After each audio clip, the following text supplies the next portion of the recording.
This is the Display Shelf Podcast. We have made it to episode 4, and boy, it's a doozy. It's the After Wrestlemania podcast. And we got thoughts. Lots of thoughts. Some good, some bad, some what? But of course, as always, I'm joined by my two other co-hosts, Isaac. Hello. And Garrett. Hello. Good evening, gentlemen. It's Good evening. WrestleMania season. It officially passed us by. That flew by. But there definitely is a lot to talk about with this WrestleMania 41 we just had. You could say that. Yes. Definitely. But before we get into that, we will get into that and have lots of thoughts. But of course, how is everybody feeling today? How are we feeling? Moderately Feeling sick, oozy. so if I sound weird, I apologize. Hey. We're all living, though. We're all But living. other than that, like Isaac said, feeling oozy. Feeling oozy. That's fire. Oozy. That's fire. That's fire. Yep, it sure is. Sure is. So, I'm going to go ahead and say right now, the collection check-in for me is absolutely nothing. I'm still on the hunt for Pokemon cards. I'm still going to try and find WWE cards. I actually Good have been luck able with to that. find... Yeah, that I will not find, I'm sure of it. I have found, like, they're actually... Every time I've been to Walmart, I think there's actually been cards. I just haven't picked any up. But never the ones I want. It's never Journey Together. It's never Prismatic. It's always, hey, here's Silver Tempest, and here's, what is it, like, what's common now? Paradox Rift is common. Like, things like that is what I'm seeing right now. But I think There's that's Paradox out? Yeah, every once in a while. That's what I usually see when I Huh. go to Interesting. Walmart and such. Usually that's what I see. Or like some of the older boxes I see there still. But it looks like, at least like for the old stuff, we're getting a lot more of it back nowadays. Because before you go there, you do these. Now I've seen a majority, a good amount of stuff there this time around. But yeah, that's about it for me. And I know you pick anything up this past couple weeks? Anything good? So I've got a lot to talk about. I don't know about you, Garrett. So Oh, I've got a lot to talk about. Isaac, you first. okay, I will go first. I've spent a lot of money in the past few weeks since we last recorded. So I'll just get the big one out of the way. I did manage to secure myself a pre-order for the Nintendo Switch 2 Mario Kart bundle. Oh, man. Okay. Okay. There's $500 down the drain, but hopefully it'll be worth it. Hopefully. Naturally, it's going to get here the day I leave to go to Disney World.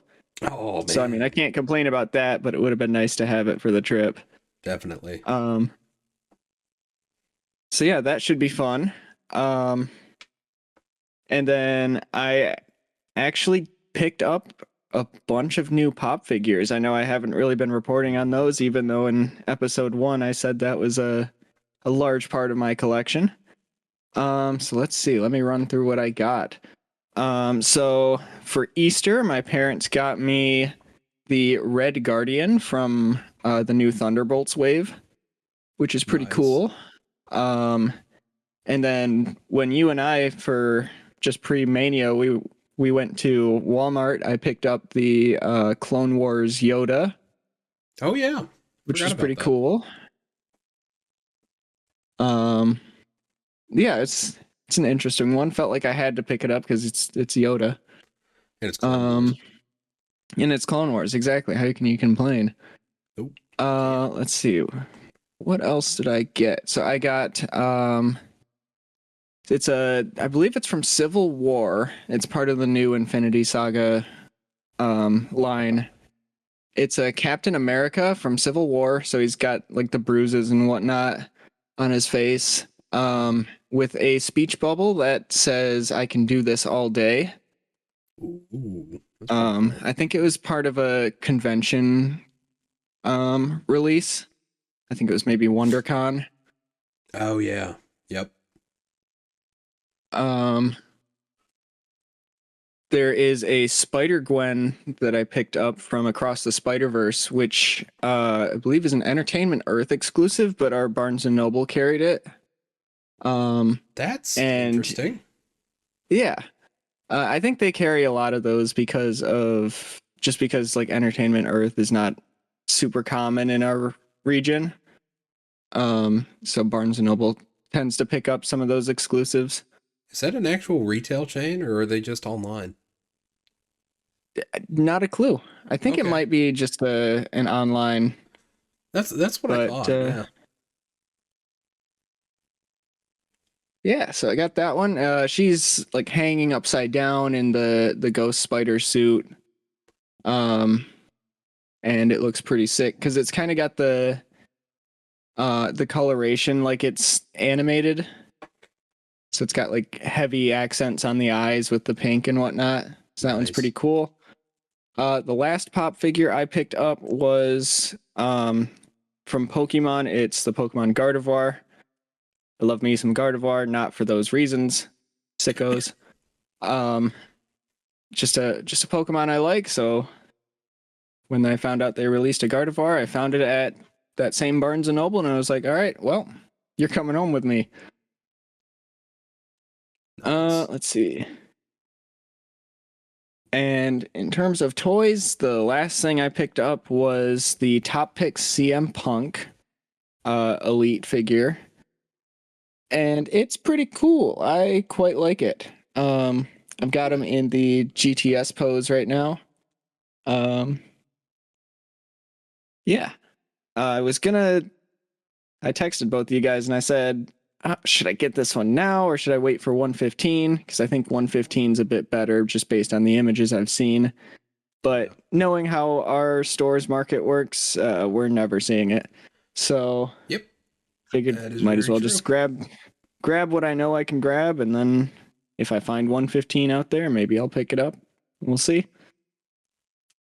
And the last thing, I'll get some reading in, although I don't read. I don't know how to. I picked up Becky Lynch's biography because it was topical. There you go. Yeah, so spent a lot of money. Yeah, let me know how that one is, because I'm always looking for like audiobooks and stuff. I don't know. Yeah, we'll see when I actually get around to reading it. Reading is hard. Call me Jared 19 the way I can't read. Yeah, that's a classic right there. Indeed. Guess that. So what do you have for us? I'm trying to do the gimmick where I turn on the camera on the audio podcast. I like that gimmick. I like that gimmick. The gimmicks here. Okay, so number one. The GameStop in the next town over was running a buy one, get one free on clearance. So check your GameStops. Oh, that's a good I think call. that might still be going. And so I picked up this guy. I haven't opened it yet. This is G.I. Joe Scrap Iron. It's the blur. The blur is not working. It's a big missile launcher from Cobra. Completely custom fodder. I'm ready to tear it up, and I might try a new Winter Soldier with this body instead of the Duke body. Yeah. I think the only thing wrong with my custom Winter Soldier, though, because it's a comic book inspired Winter Soldier, is the head. I used an old Kylo Ren Black Series head, and it works, but it's not right. So, So there's that. And of course, the free item was from the Acolyte, also probably custom fodder. I got friggin' Yord. The gold lightsaber and the... I don't know why. I like this figure better than I like Soul from the Acolyte, but... Interesting. Yeah, I don't know why. Oh, what else? A lot of toys here. Our Meyer came in clutch. Here's the Ultimate Edition Solo Sokoa. Ooh. Comes with the hoodie. Comes with a really. There it is. Hard plastic towel piece, which kind of doesn't work the way that you would hope it would, but it's still kind of cool. So yeah. Right. Yeah, I see the vision, but it doesn't quite. Yeah. So now pretty much all I need now is, I think there's a Ringside Collectibles 2-pack with the Usos, and I've got the whole Bloodline and Ultimate Edition, so I might just pull the trigger on that at some point. Speaking of Ultimate Edition, I got 2 more of those. This is the Monday Night Wars Ultimate Edition Lex Luger from WCW. Circa, I think, 1997. Solid figure. Big jack dude, black trunks. That's about it. I like the swappable hair for the ponytail.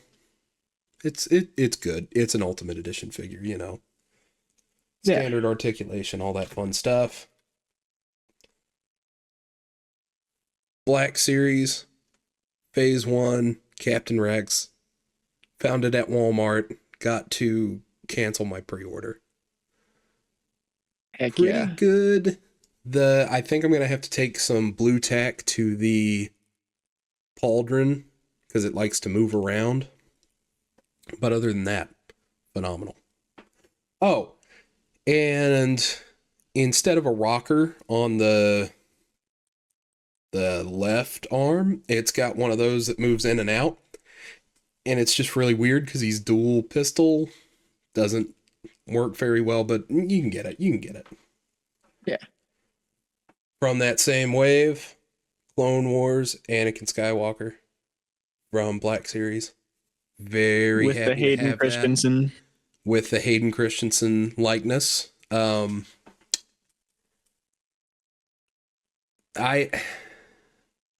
have mixed feelings on this figure, if I'm being completely honest. It looks really nice on the shelf in like a standard pose, but like you can't do a whole lot of posing with it as much as I would have hoped. So a little disappointing there, but not a whole lot. Yeah, I remember we were talking those up pretty big a couple episodes ago. Yeah, we were. So was that one that made it to air? I can't remember. I think it was. I think we mentioned it in first one. Yeah, the New York Toy Fair stuff. That's right. Yeah. Although I do know what you're talking about with I think one of our test runs, we talked a bit about it too. Yeah. I mean, overall, they look really solid on the shelf. I'm just a little disappointed in the articulation of Anakin. But yeah. Came from Amazon. Speaking of ones that we've talked about in the past, probably on that same episode. This is the Marvel Legends comic book series. I'm trying to get it out of the blur.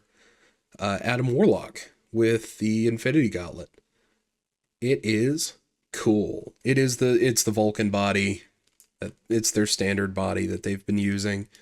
But the swappable Infinity Gauntlet is really cool. So happy to have that. And last but not least, because I have a problem, so there's always one more,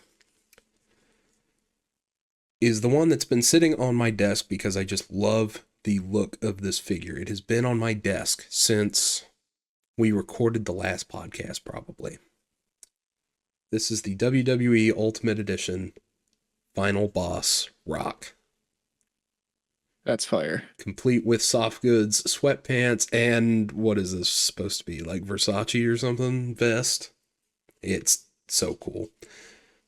Only complaint with this, the sunglasses that I have on it did not come with it. Because it came with no sunglasses, which is weird.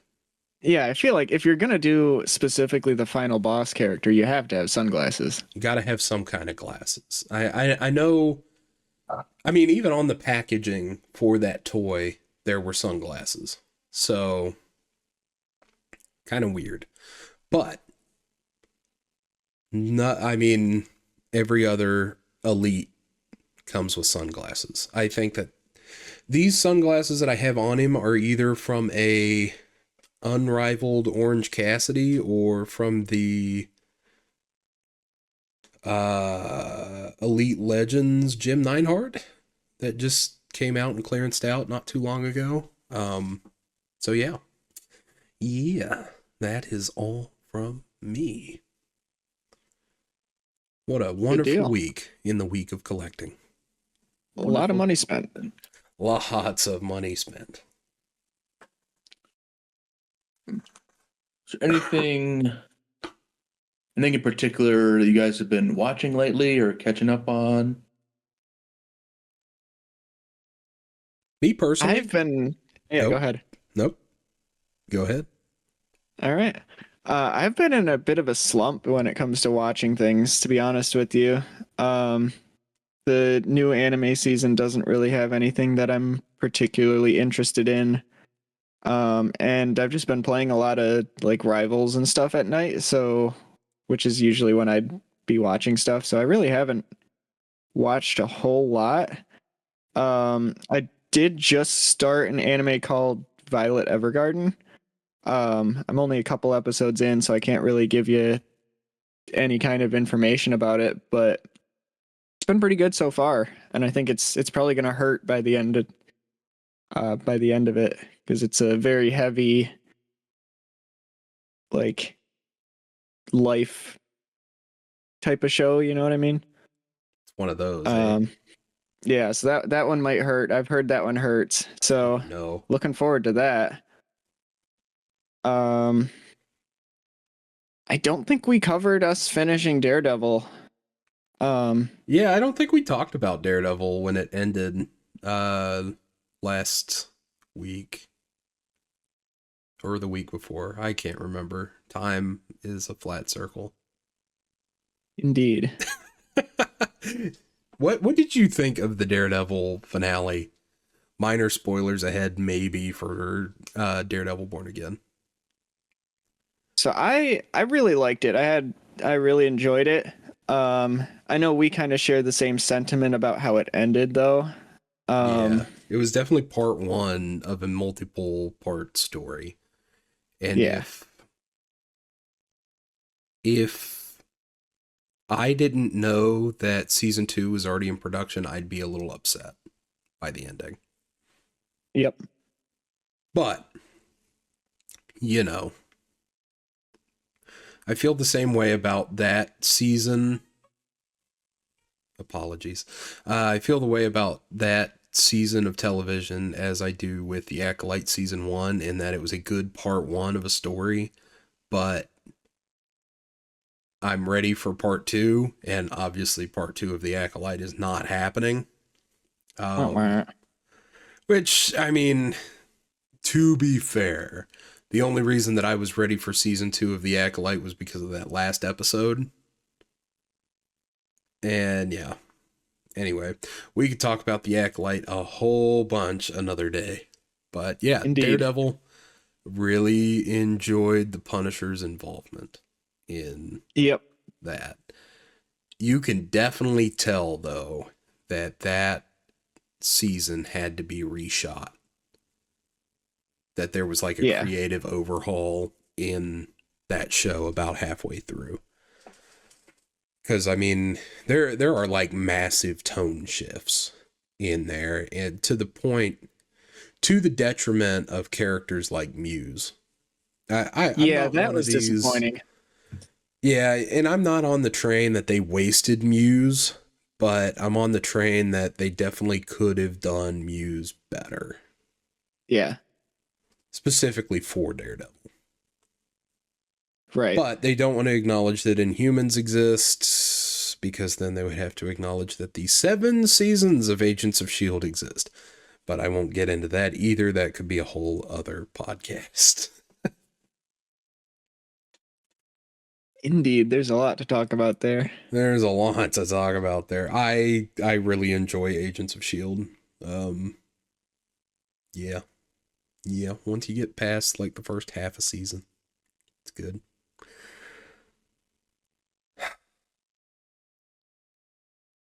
Guess that brings me.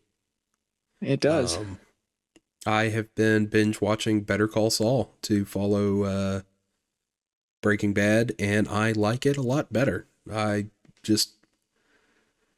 It's funnier. I find it more entertaining. It's less serious. I don't want to say that Breaking Bad, like, to use Family Guy parlance, insists upon itself or anything, but like Better Call Saul insists upon itself less than Breaking Bad, and I don't think that Breaking Bad does, if any of that word soup made any sense. But yeah, that, and on Disney Plus, a series called Light and Magic. It's a documentary series. I lost that word there for a second. About ILM through the years, Industrial Light and Magic, and it's phenomenal. The first season is all like leading up to the prequels in terms of technological innovation and all of this, and then it's interesting because in the second season they not only tackle, well, here's what we did for digital filmmaking in terms of technology, but also here was the impact of it, to the point that Ahmed Best, the guy that played Jar Jar Binks in The Phantom Menace, has a really big role in this documentary, talking about the effects of Jar Jar Binks as a character on him. So it's a really interesting watch, and Isaac, I particularly recommend that one for you. But yeah. Yeah, I need to get around to that. That sounds really interesting. It is, and I think it's 2 seasons, and each season is about like 6, 7, 8 episodes, so it's not like that big of a commitment. Yeah, that's not bad at all. So yeah, that's all I've got. Cool. How about you, Jacob? Well, we got actually a few things. Well, we saw that the 20th anniversary Revenge of the Sith. Indeed. That was good. That was a great like 2 days experience. ago. Yep, that was a great theater viewing experience. A lot of fun. Second time seeing it, and it was just as good as the first time. It was really good. I'm also watching a bunch of kitchen cooking shows like Next Level Chef on Hulu. I was watching that earlier. That's kind of like just background TV. Nothing like I don't usually pay too much attention to it, but it's like background stuff. Is that the one where like they're good chefs, but their personality is so bad that like they have anger management issues and whatnot? That's not this one is there are 3 levels. There's like 3 masters, like there's 3 celebrity chefs, and there's 3 levels, like a top kitchen, a bottom kitchen, and a middle kitchen. Yeah, I remember this one. And like if you're in the top kitchen, you got the best stuff. Middle kitchen has okay stuff, and bottom kitchen you're like scraping at the barrel to cook your stuff, basically. Like so you have to earn your way to the top kitchen, and you have a better chance of moving on if you are the top kitchen. And then the worst 2 dishes go in like compete in a 30-minute time challenge, and then whoever makes the worst one gets eliminated. So they keep doing that until the last 3, and then there's a final what do you call it? The final cook off, I guess you could say. That's pretty good. So there's like 3 or 4 seasons of it. I don't know what you're talking about. I've seen that one too, but I can't remember the name of it. But I've just seen some commercials for it recently. Yeah, I wonder what that is. Yeah. That's not I forget the name of that. Not Hell's Kitchen, I don't think. No. I don't know. But yeah, I've been watching that a little bit.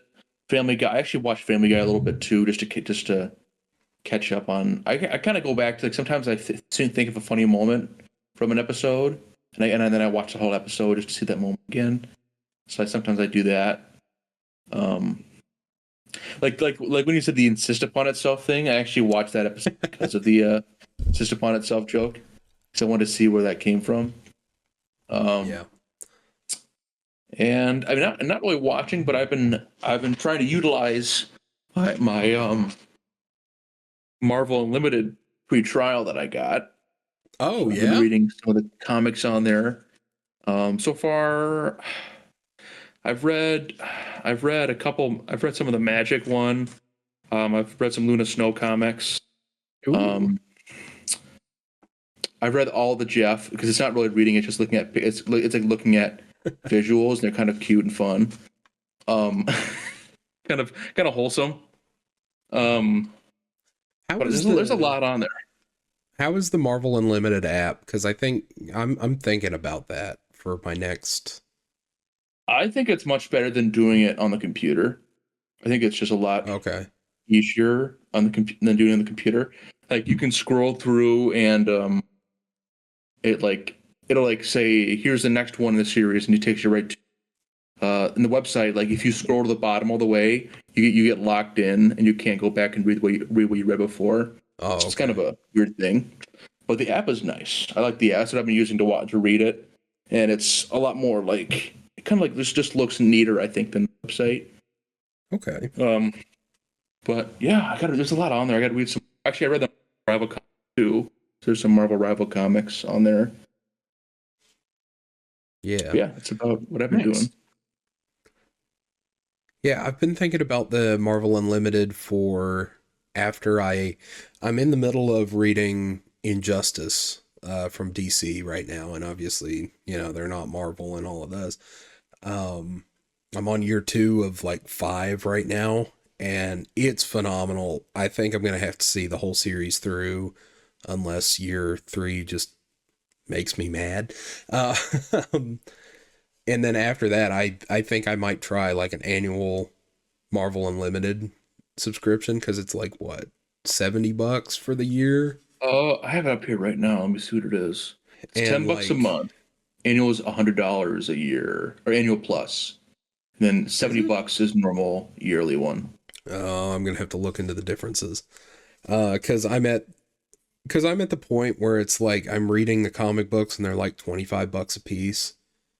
And I'm like, if I go on Marvel Unlimited, even if it is $100 a year, if I read 4 of them, I've gotten my money's worth.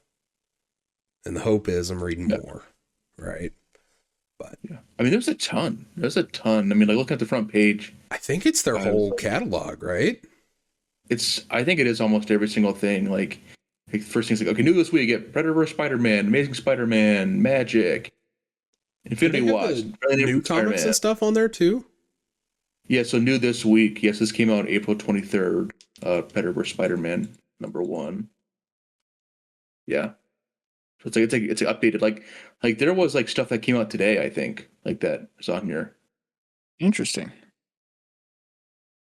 And they have Star Wars. I did not know that was Marvel stuff. Yeah, Marvel does do Star Wars now. They got all kind. Yeah, X-Men, Avengers. They got Moon Knight, Captain America, all kinds of stuff. Yeah. Black Panther. Yeah, there's a lot. But that's kind of what I've been doing lately in terms of watching and reading. All right. Well, following our check-in and what are we watching, I want to kind of get a little feel of how do we overall think about WrestleMania Day 1 and 2 this year. What are your guys' thoughts? Whoever wants to go first. It is not WrestleMania 40, I'll tell you that. I have a weird relationship with this WrestleMania. Like, I think that a lot of the moments were fine to good, but somehow we kind of talked about this on the preview podcast, which you can go and listen to right now if you really want to, although it's a little outdated.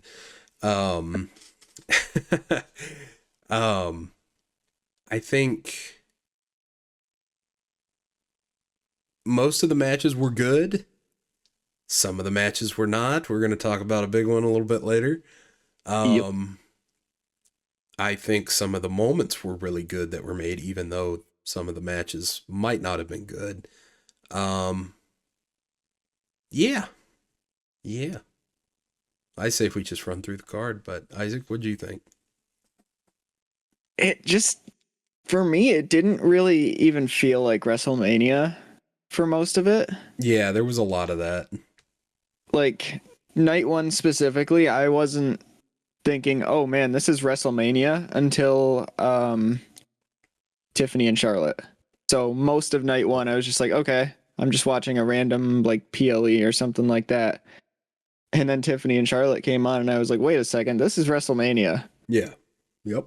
And then I'd say Sunday felt more like WrestleMania than Saturday, but yeah, I was just like I was really underwhelmed with a lot of it. That's the biggest word I'd use for this WrestleMania is underwhelming. Definitely. Yeah.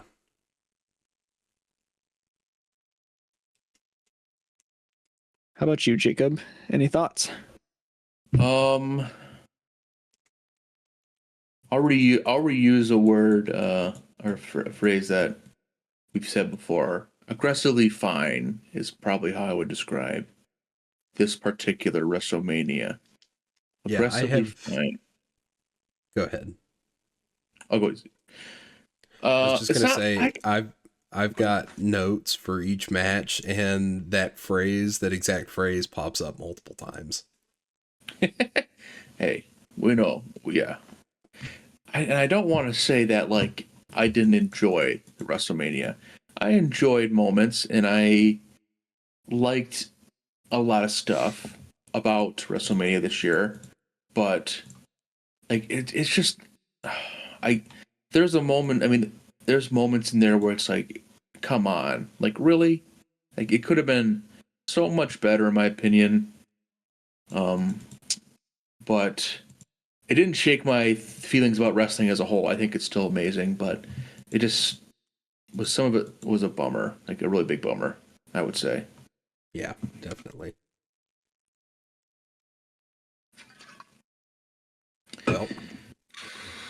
Well, let's get into and yeah, we also have a couple of things that were announced at the pre-show. If I talk about those real quick. So WWE has bought AAA Lucha Libre, and then so we'll probably see some Mexico shows. If I had to guess, we'll see some of those coming up. Yeah, this one definitely was out of the blue. Now, I'm not as like well versed in my Lucha Libre as I probably could be, because there's only so many hours in the week or whatever to watch wrestling, right? And I think it's going to be interesting. We'll see if this just turns into like NXT Mexico, or if it ends up being kind of like a TNA type of relationship. I'm interested to see what happens there. But I have written in my notes regarding the Americano Phoenix match, and obviously we're gonna talk about that a little bit later, but having Vikingo on WWE television unannounced was absolutely insane to me.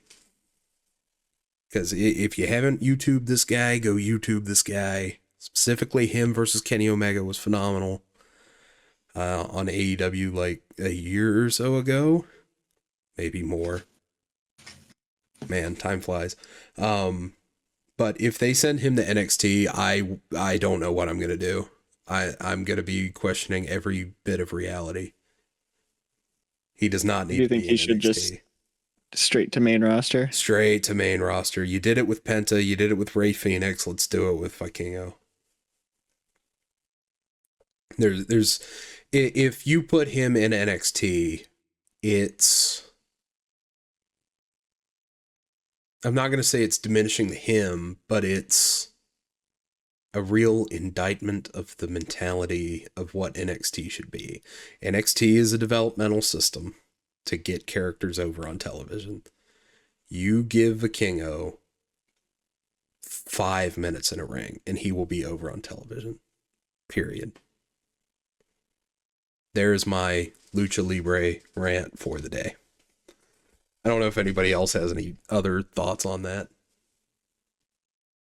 And this is completely just based off of what I read on social media, so that could be entirely inaccurate, but someone said that AAA was in like a really bad spot right now, so it was kind of interesting that WWE would opt to buy them.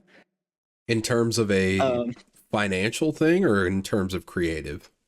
I think they were talking about creative, but I don't know. Like I said, this was random Twitter user Right. 752. So take that with a grain of salt, but that's just And- kind of the only. That's kind of my understanding of their situation as well. I mean, not to crap on particular wrestlers, but Alberto Del Rio is their champion. And, yeah, that's kind of interesting. I'll leave it at that. But yeah, I mean, it never hurts to throw a new booker in the mix. I mean, look at the transition from Vince McMahon to Triple H, you know, and even within the first couple of months, there was a clear change. And then a year in, it was the hottest thing it's been in a while. So yeah, Right. It could be good. It could be bad. Just like anything in life, right? Indeed. Just wait for it to play out, I guess. Yeah, that one I'm going to be keeping an eye on and with great interest. I would be very interested to see if AAA content manages to make its way like on Peacock or Netflix or something like that. Because then I would probably be more able to watch it instead of paying for their pay-per-views and stuff, even though I don't think they're that expensive, but yeah.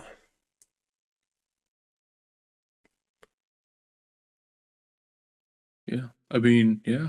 There's also we out of the blues the night before WrestleMania day one, Rey Mysterio got injured, and this was not like a job. I think this was legitimately an injury. Like this was like a Yeah. not planned.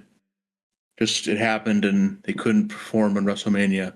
It's a big bummer. He got replaced by Ray Phoenix in his match against El Grande Americano. So that kind of threw a wrench into the predictions there. But I think it was an overall pretty good match. And part of me wonders if it probably would have played out much differently. I'm sure. I feel like Mysterio was going to win, but since he didn't go in, I guess they had to change plans and pivot to El Grande Americano. So, You know, I Not a kind man. of wonder if Rey Mysterio was going to lose that match, and then we were going to do like a mask versus mask at Backlash. I think we even kind of talked that it should have been mask versus mask at Mania, but yeah. yeah, I don't know. Shame to see that Ray got injured, but if you're going to replace him with anybody, giving Ray Phoenix a WrestleMania debut was a great idea. Oh, yeah. Although, Yeah. having the match end up the way that it was a little weird. We'll talk about it. But yeah. Yeah. Yeah, I think I saw that Ray just got out of surgery either today or yesterday Oh, or man. whatever. Okay. So he's going to be out for a while. Wow. Dang. That's a shame because that. Yeah, it was a torn muscle. Yeah. I don't remember which one, but It was like in his he tore his groin or something. yeah, something like that. Yep.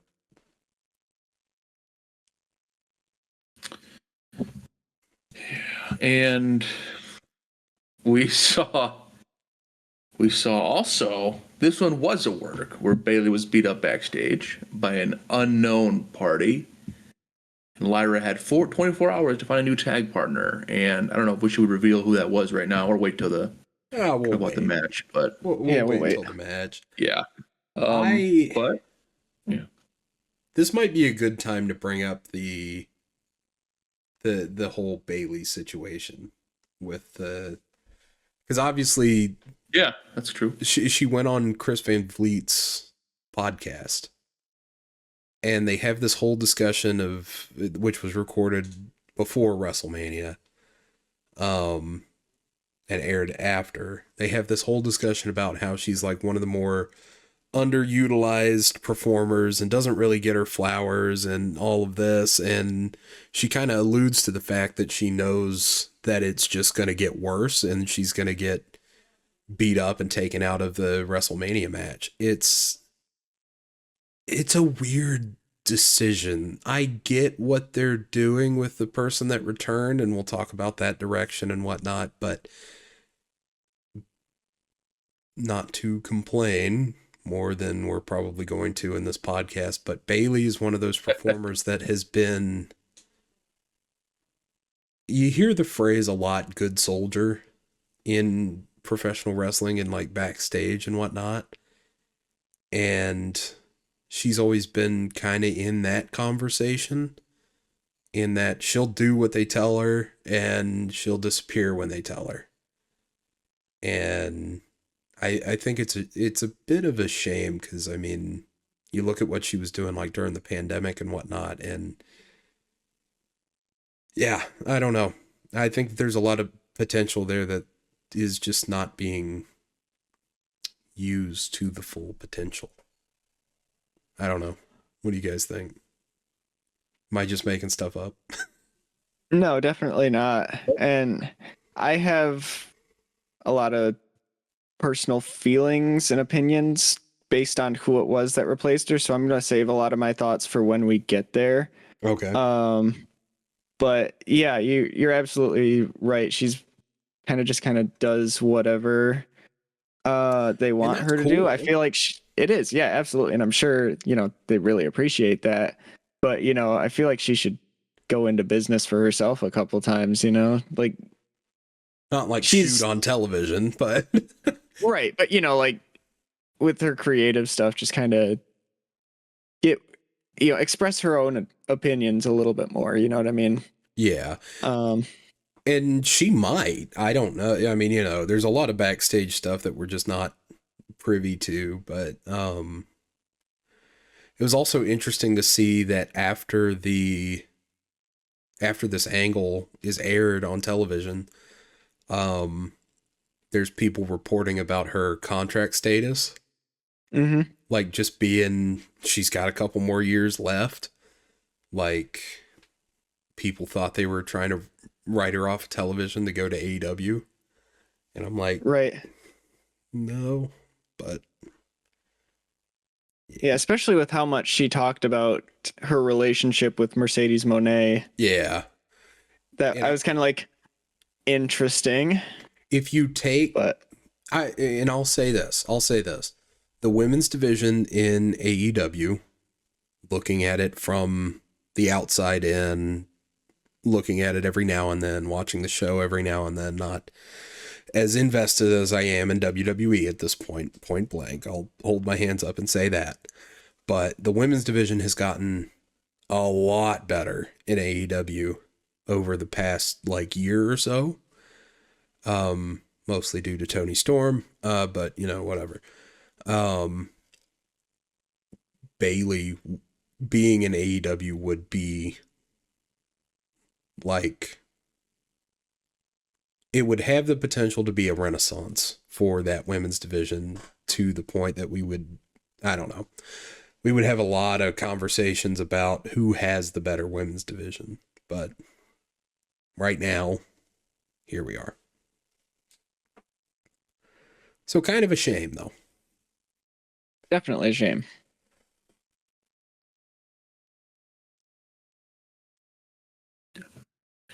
Yeah. But, well, that kind of leads us into night one and the results of night one. So, I also have written down our predictions for the night one and night two. So that way, we know how wrong we were, how right we were, or how we could not have at all predicted certain matches as well.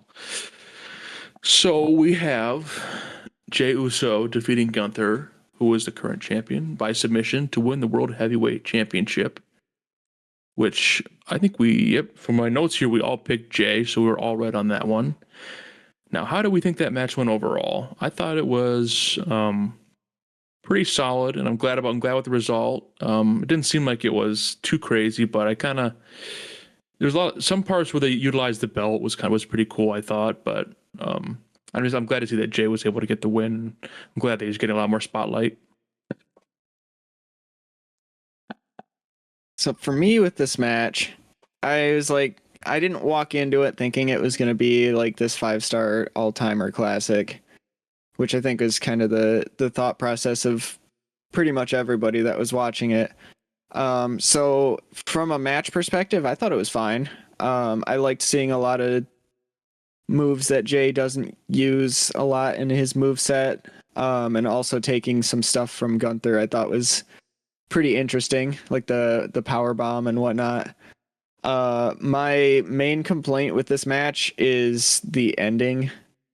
I think the way they ended it was not the best.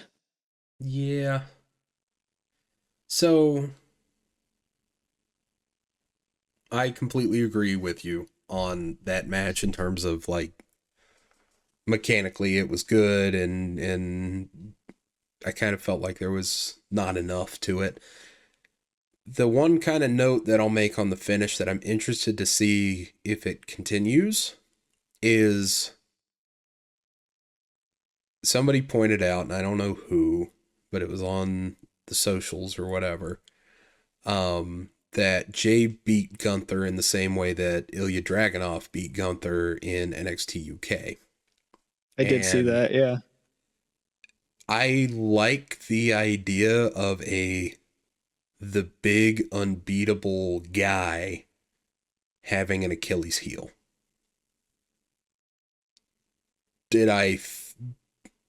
Was there a callback? Was this supposed to be a callback? Was this just the way that it worked? I don't know. I think that's the story that they should take going forward. That being said, in the moment, I was disappointed with the finish. But Gunther's kind of got two Achilles heel. Number one, that choke, and number two, Wrestlemania. Currently, other than 39. But yeah. Yeah, I don't know. This one I have written down good for Jay, but little heat, mechanically sound, 6.5 out of 10. Yeah, that sounds about right. That's about what I'd put it to. Yeah. Indeed. Yeah. Where do you think that brings us to the future? I know we've had a couple discussions about who, might take it off of him or potential matches. With Jay, I'm thinking I don't know who takes it off of him. I was kind of surprised that direction didn't reveal itself after Mania. And I guess we can kind of talk about that celebration segment now, I guess, because I don't know, we can leave it for later, but I got some weird vibes from that I'm like, I don't know what they're doing, and we can kind of talk about it later, but I don't know who takes it off of him.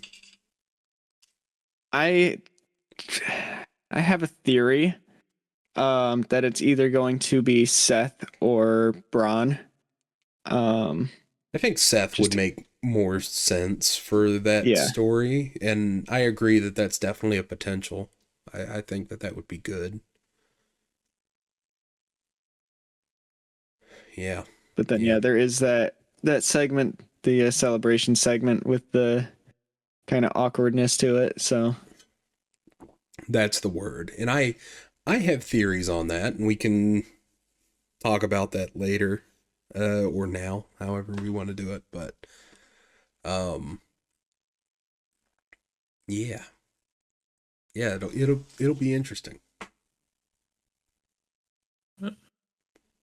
Yeah. Do you want to talk about it now, or do you want to wait? Yeah, we can intersperse the post WrestleMania stuff into our WrestleMania discussion, I suppose. Yeah.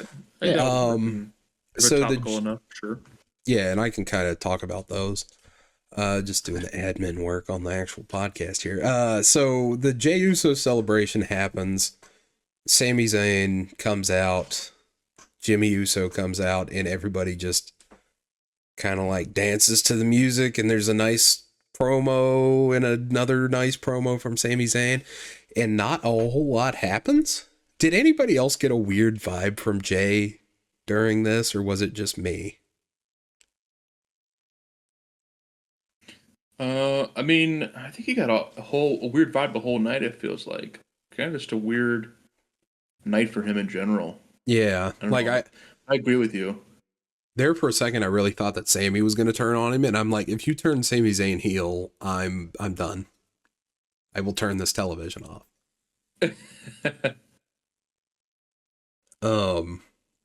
But I don't know. I got this weird, the way that the camera was lingering on him, and specifically like kind of toward the end of the segment, the way he was just kind of looking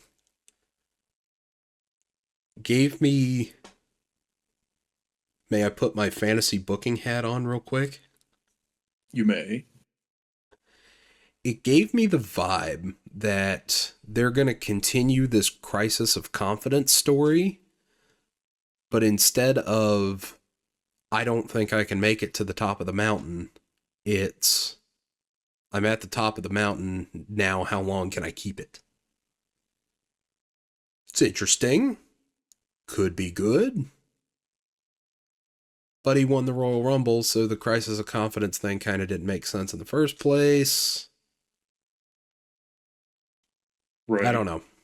Maybe he's questioning whether or not he deserves it or something like that, but I don't know. I just got a weird vibe from the whole segment. I'm with you. Yeah. Just weird vibes. Vibes were off. Vibes off. And then later in the show, Gunther attacks both Michael Cole and Pat McAfee for something, I guess, doing their jobs. That one kind of didn't make sense to me, if I'm like the why, but it's an interesting angle. Where do we think that that's going? So I think that's pretty much already been revealed as of now. I don't know if you caught Adam Pearce's thing on, I want to say it was Thursday. He was talking about it. Don't quote me on that.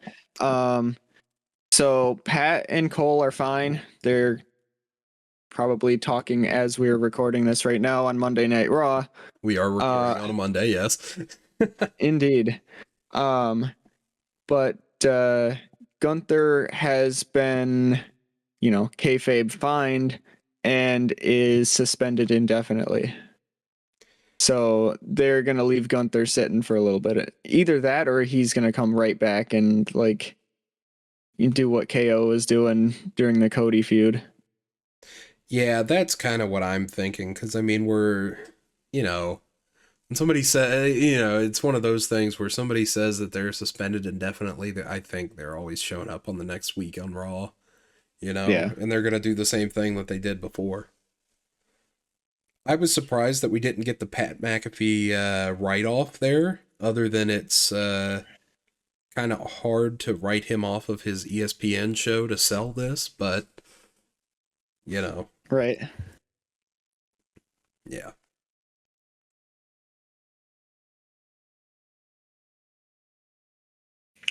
Yeah, that would have made sense. Like that if they were writing him off from Raw or something, but he is always also has a weekly show that he does every day, like Monday through Friday. So it's kind of breaks the immersion a bit if you try to do that. But yeah, but after that match, we had the New Day versus the War Raiders, with the New Day winning.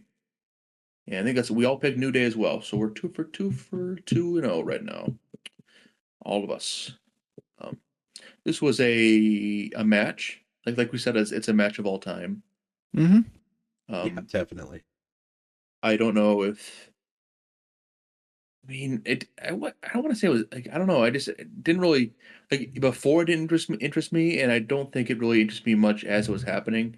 But I mean, there's definitely worse ones I think that happened in this WrestleMania. But yeah, I'm just glad the New Day won. That's I'm glad to see them be the winners of this one. I can kind of sum up my thoughts about this match in 2 sentences. I thought the match itself was perfectly fine. There wasn't anything that excited me or anything like that. It was a good tag match, I guess. But it should have just been on Raw, and the tables, ladders, chairs match we got on Friday's Smackdown should have taken its place. Yeah, they blew that booking for sure. Yeah, I have written down a Raw match on WrestleMania should have been the TLC match. 5 out of 10. That's it. Okay. Well, moving on quick from that one. We have now Jade Cargill defeated Naomi by pinfall, and we all picked Cargill 3-0 right now. I like this one. Now, this one I liked. I really big fan of Jade and big fan of Naomi. Glad Jade won. I think I think she did a really good job. Honestly, I know that sometimes it can be hit or miss, but I think she did a really good job this time around and deserved the win for sure. All right. Yeah, I like this one a lot too. I think I remember being very impressed with a lot of the ring work that came out of this one. And, leading in, it was one of the better storylines that they had going. And again, I think Naomi's heel character is fantastic. But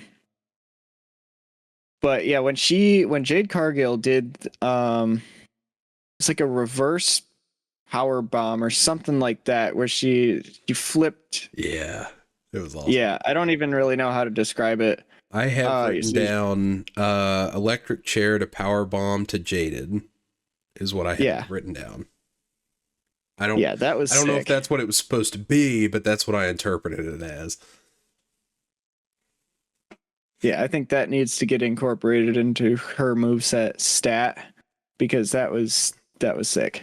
There was a little bit of it that I think was unintentional, but that made it all the more dangerous looking. Right. And as long as everybody come out unscathed, I think we're good. Yeah, stay healthy, please. Stay healthy. Yeah. Please. Don't hurt anybody. But it was really a great showing for Jade, and it really showed her off as a powerhouse wrestler. This was honestly my favorite match on night one. Looking back, I gave it an 8 out of 10. Really? Over the main event? Yeah. Yep. Really? Dang. Yeah, the main event, I have reevaluated some of my thoughts, and I continue to reevaluate my thoughts on that match, because I like parts of it, I don't like other parts of it, but I love the angle at the end, so Interesting. Yeah. And after that, we have Jacob Fatu defeated LA Knight by pinfall for the United States Championship. And now I picked LA Knight. I blew it. You guys picked Fatu. You guys are golden right now. I really should have picked Fatu because that's kind of who I wanted to win, but for some reason, I think my reasoning last week was like, I feel like there's not going to have Fatu ready yet for this, but obviously I was wrong, and I'm glad to be wrong. So I have no qualms about being wrong on this one. That being said, Fatu's a monster. He's amazing. I'm a big fan. And I think, like you said last week, Garrett, I think LA Knight's going to be gone for a while now, or he should be gone for a while now. I think we're getting a 4-way at Backlash. Yeah, that's about it. And then maybe he'll be gone, but I don't know. That's one of those characters that I still feel like he's over on television, but like I'm worried that he's gonna like overstay his welcome. But yeah, overall though, this match was pretty good physically wise. There was a spot in particular that I can't remember, but a lot of top rope stuff, more than I was expecting, even with Fatu in the match. The only other thing I have written down here is Fatu is awesome. 7 out of 10. Nice. It's the only note that I have written down is that, Fatu winning was the right move. It was a good time to slap some gold on him.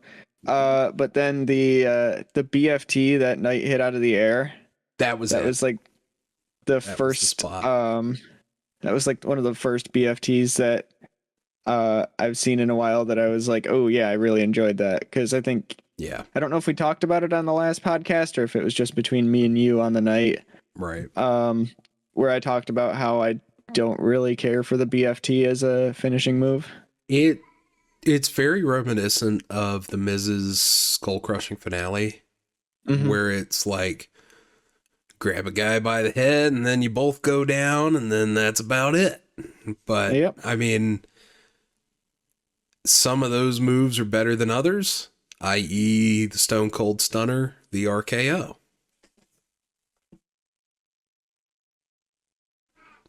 But yeah, Exactly. I apologize if you just heard the cat fall off of the bed. Did he? Nice. You okay, Ooh. buddy? Yeah, make sure he's all He's good. good. He's walking. He's all right. Good. It is like the fourth also, time one today, thing though. I wonder if he's like slipping on the sheets or something. Anyway, slippery sheets. slipping on the sheets. That could be a good song. There you go. Yeah. We made a song. Wow. Hold on. Write that down. Write it down. Right. It's going into the list. Also, one thing I just thought about, forgot to mention, is that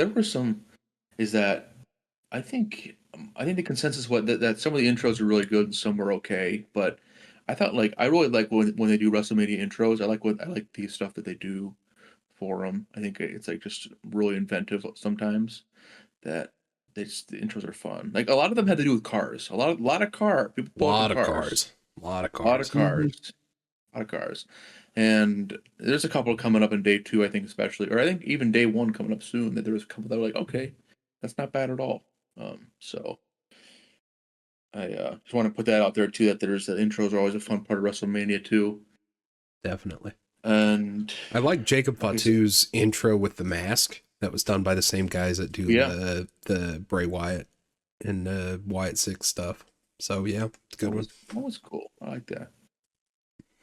We also, after this, we have the, like you talked about before, El Grande Americano defeating Rey Fenix by pinfall. I think we all went Mysterio before, but because of unforeseen circumstances, we can't put a name on this one because it had to be changed. Right. Yeah. Oh, you go ahead. 'Cause I don't really have a huge thought on this one, so you go ahead. Yeah, this was a good showing for Rey Fenix and El Grande Americano, whoever he is also I'm not sure. really good. A good pairing. The El Grande, okay, this is kind of a weird take.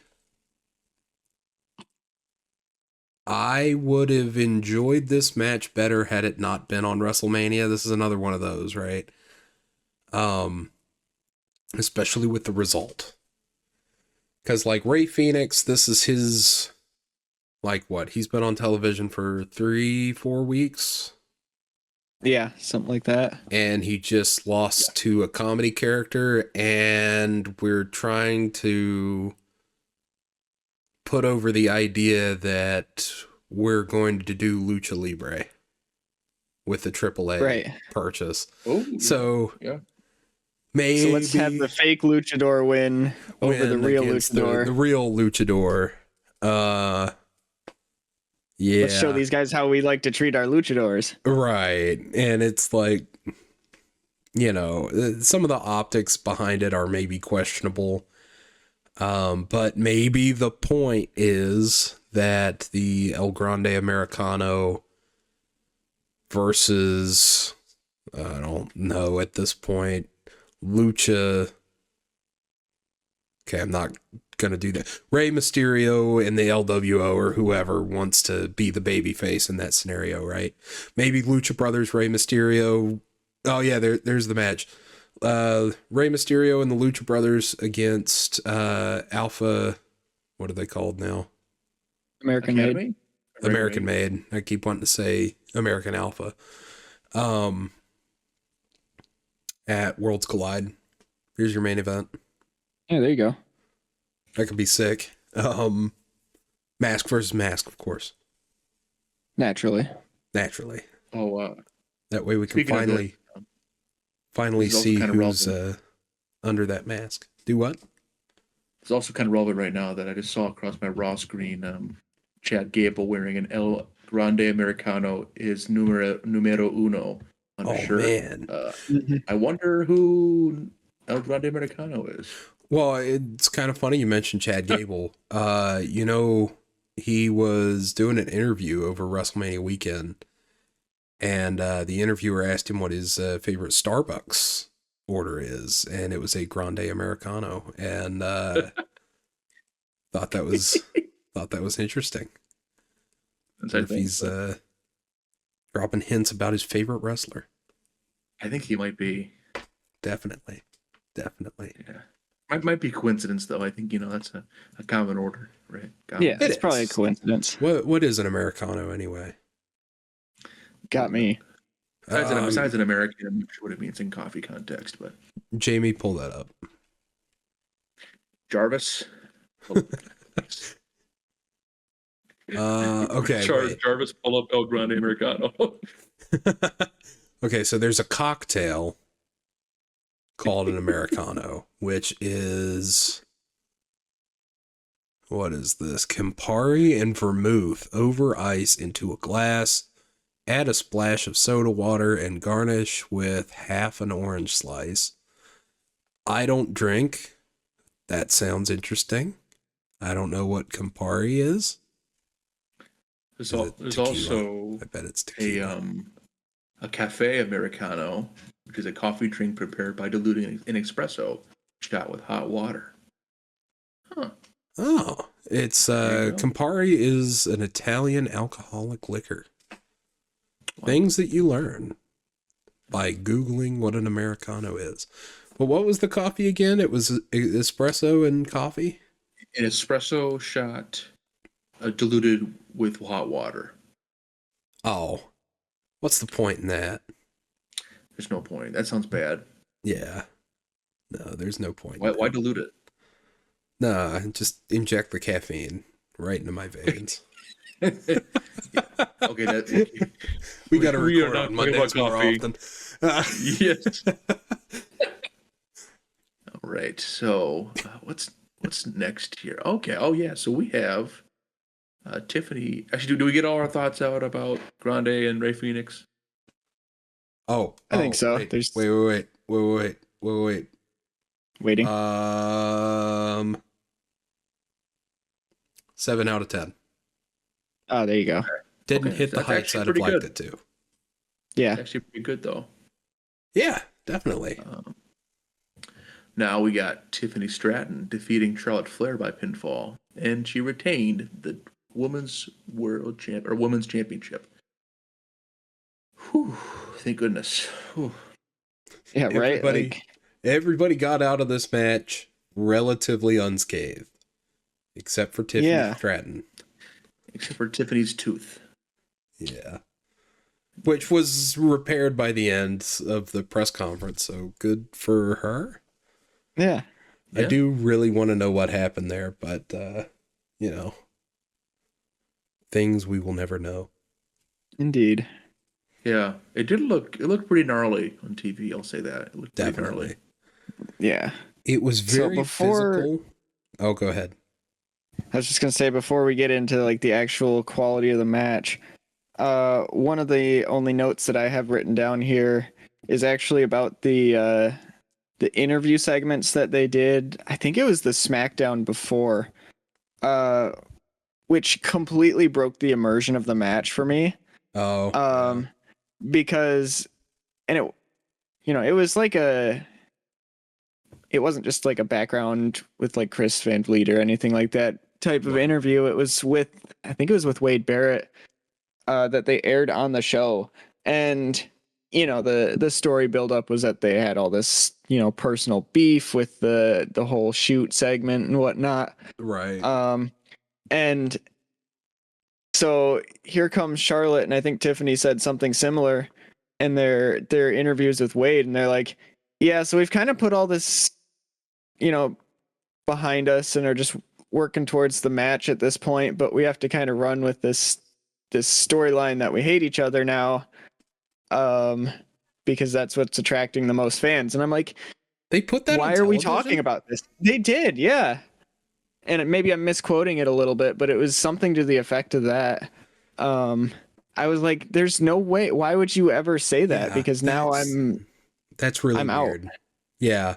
And I mean, the only reason that I was into this match to start with was the alleged animosity between the wrestlers. So I mean, that's weird. That's weird. I didn't catch the Smackdown before. But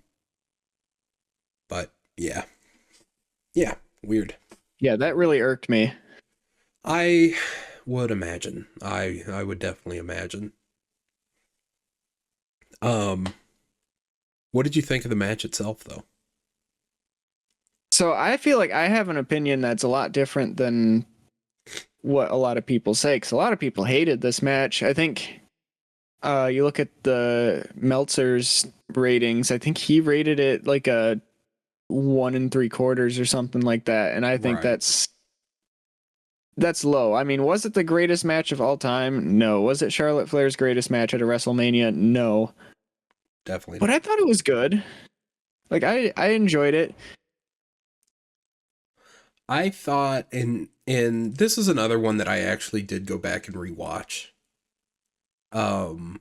Just because I was like, I want to cement my thoughts on this.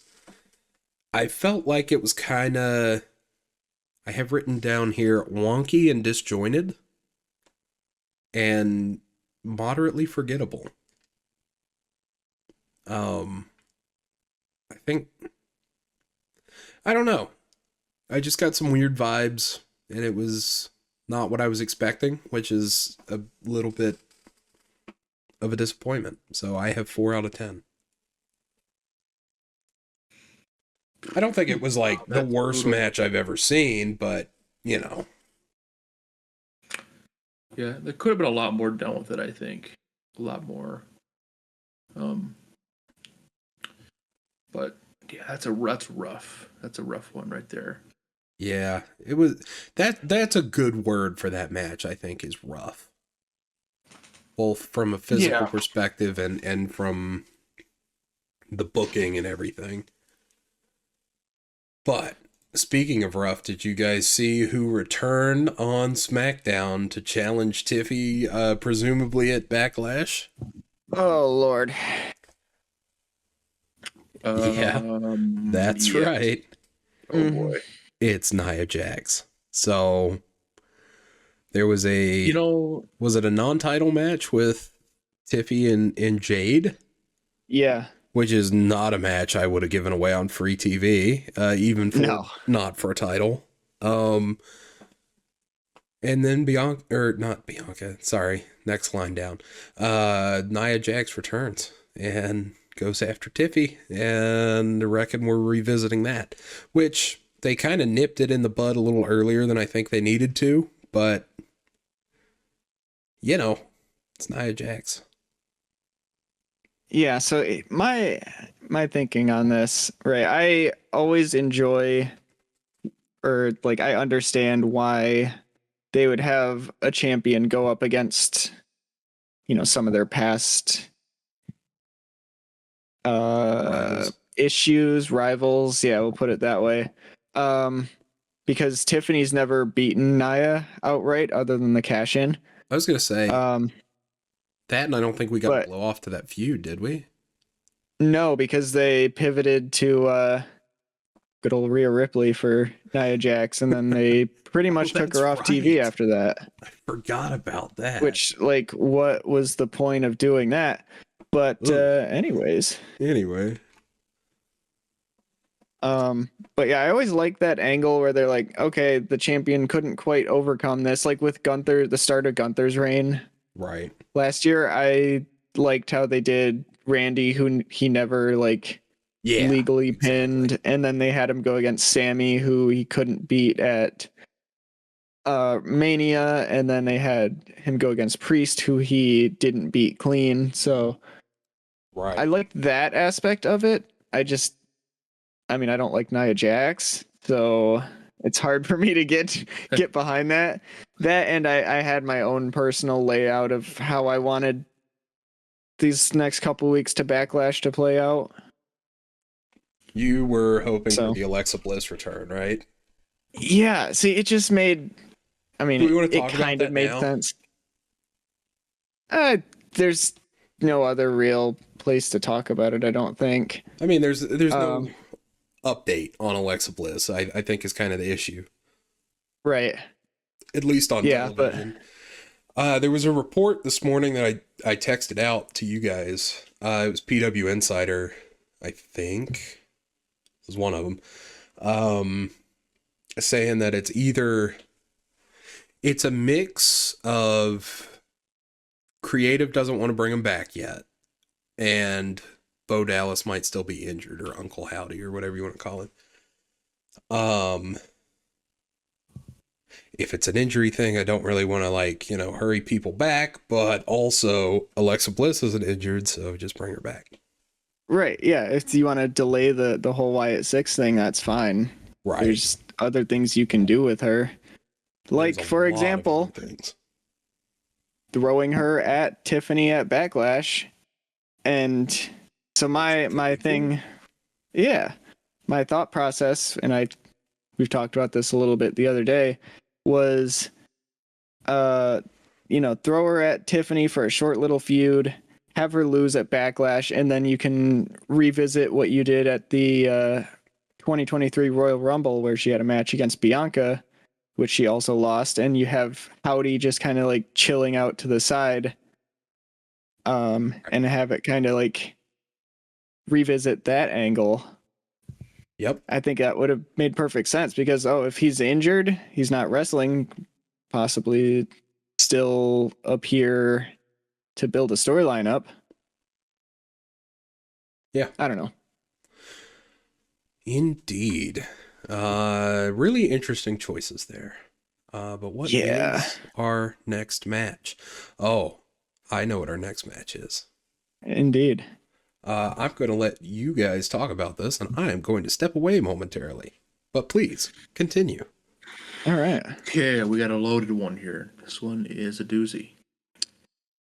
Seth Rollins defeated CM Punk with Paulie H. Paul Heyman.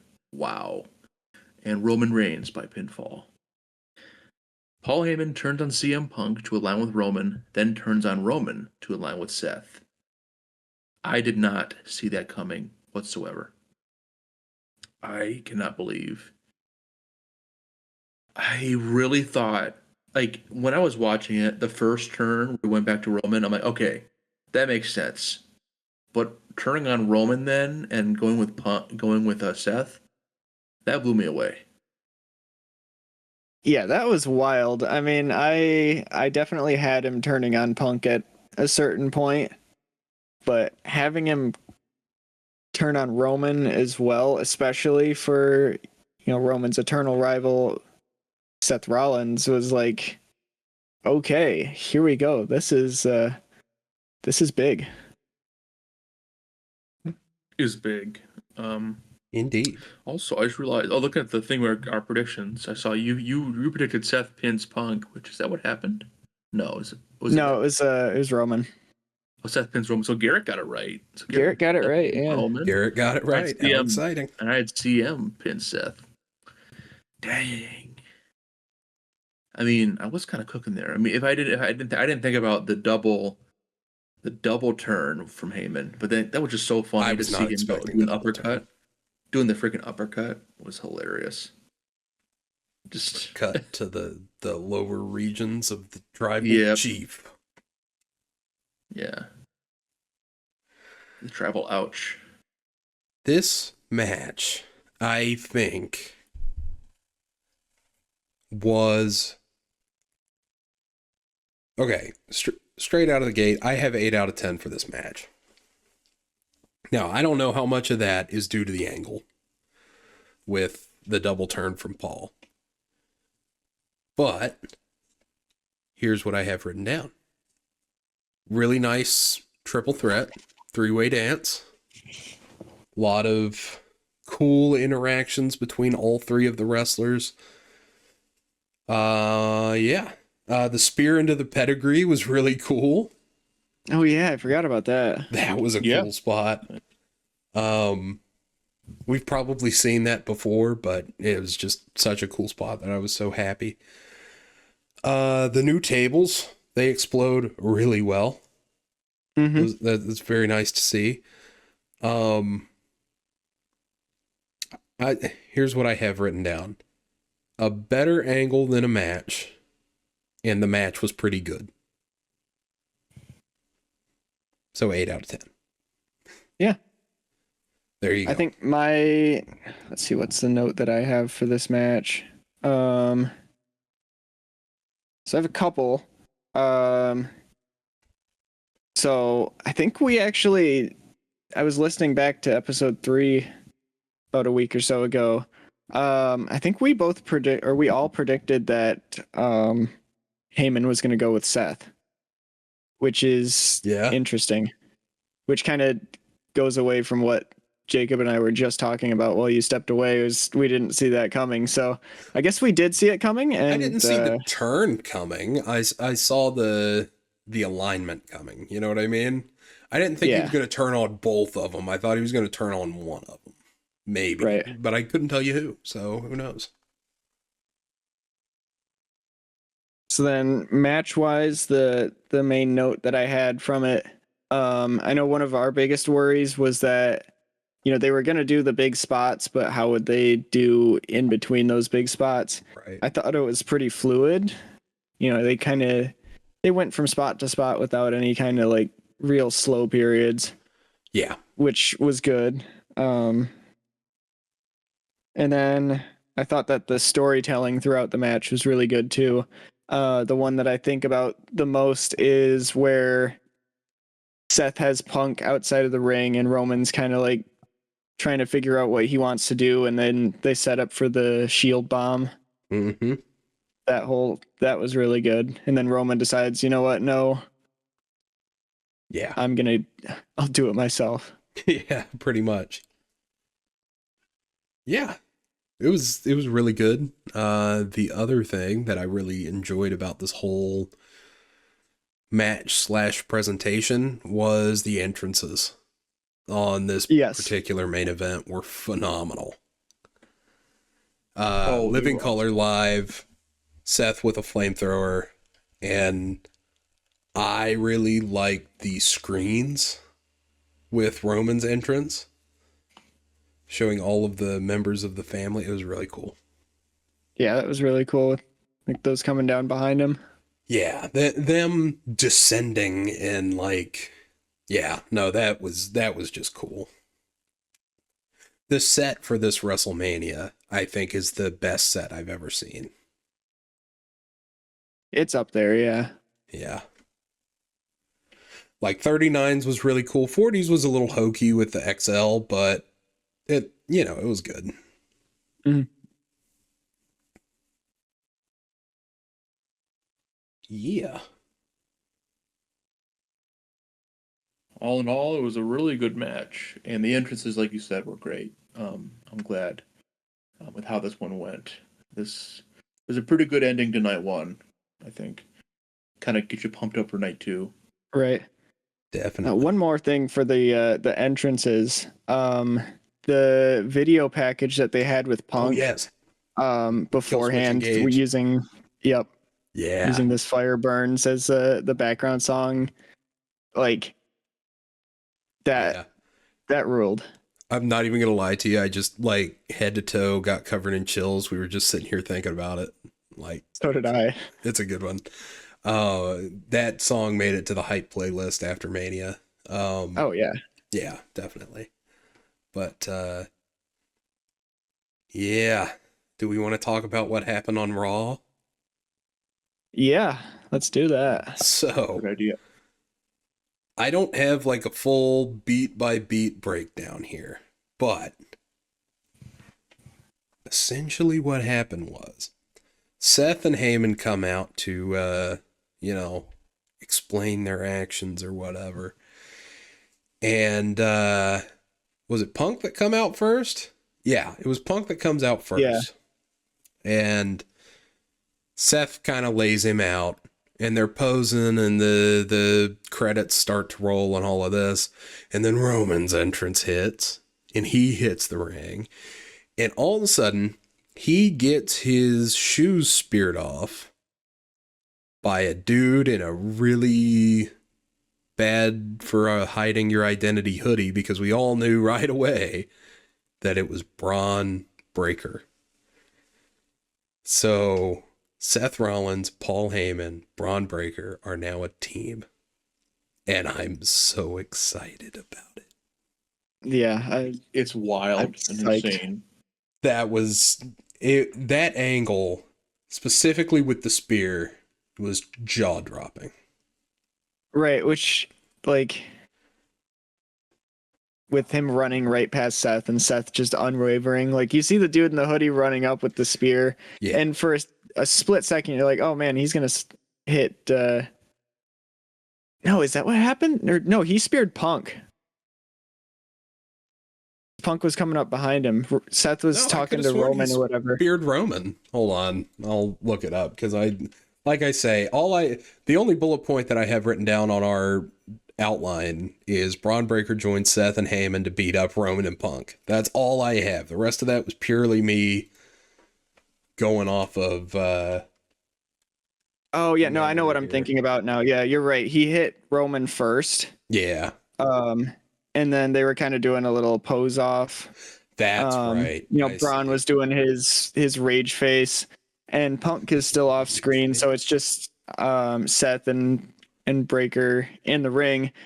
Right. Breaker runs up for another spear. You think for a split second, oh, he's gonna hit Seth and try to be, you know, that guy now, and then he runs right past him and hits Punk into the corner. That's it. That's it. Yeah. Either way, that is an amazing group. I've said for a long time that I wanted Heyman and Braun Breaker to team up. I might have even said that. Did I say that last week? Possibly, yeah.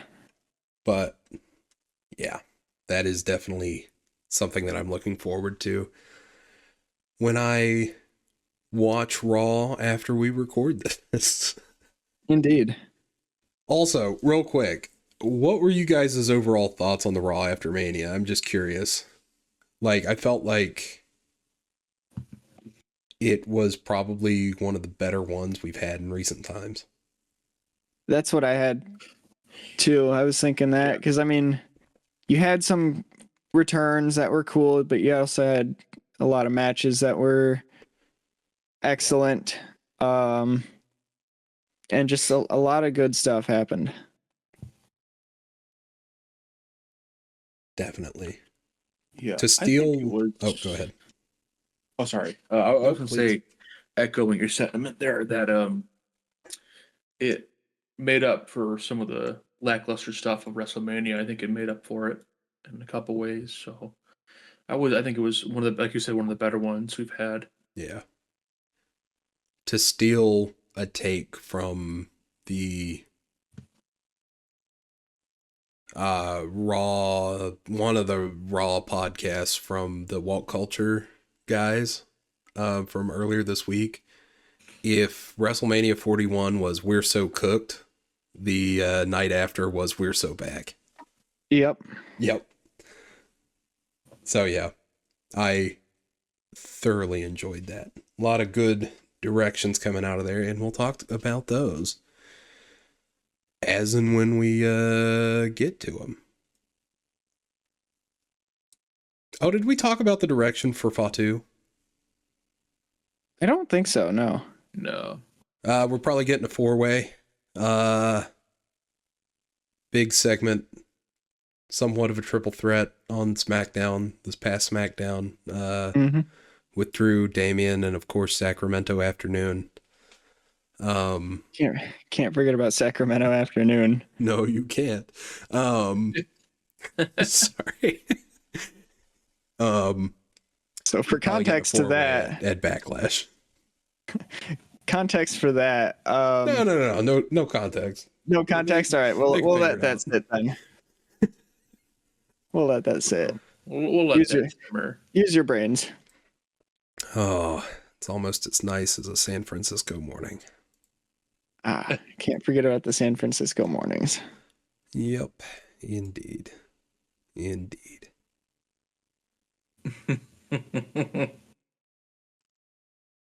All right, so we move into night 2, and we're kicking off with a bit of a doozy. What some fans and myself are claiming to be the match of the weekend. We have Io Sky coming in as the women's world champion, defeating Bianca Belair and Rhea Ripley by pinfall to retain the championship. This match was incredible. Looks like we all picked Rhea for this one, although I think that was pretty much we think this is what's going to happen, but we really hope this doesn't happen. Right? Yeah, it was. We were all trying to use our brains on that one. Yeah, because I know I was a big proprietor for Io retaining. Yeah. But I would have been comfortable. It was kind of like there's 3 categories. There's like worst case scenario, I'm fine. Best case scenario. It's like I was fine with Bianca winning. I would have been happy with it. But I'm glad Io won. Indeed.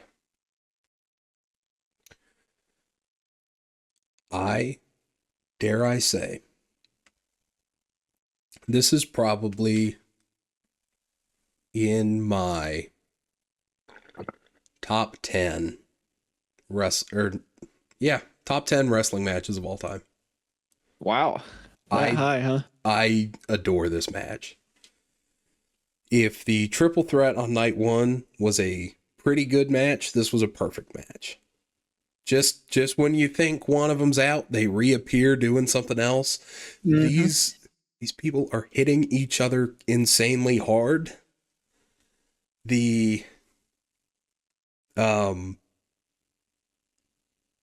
of spots that I called out here, the avalanche riptide into the arm drag reversal from the top rope from Io was sick. That one was really cool. I honestly thought that was going to end the match, but we got a KOD into an over the moonsault for the finish, and that was amazing. The way that it was shot, the way that it was wrestled, phenomenal. 10 out of 10. Yeah, so I actually have, because I wanted to talk about it for a second, I have the timeline of how that ending sequence went. Please, yes. So Io and Rhea are up on the turnbuckle, and they're fighting.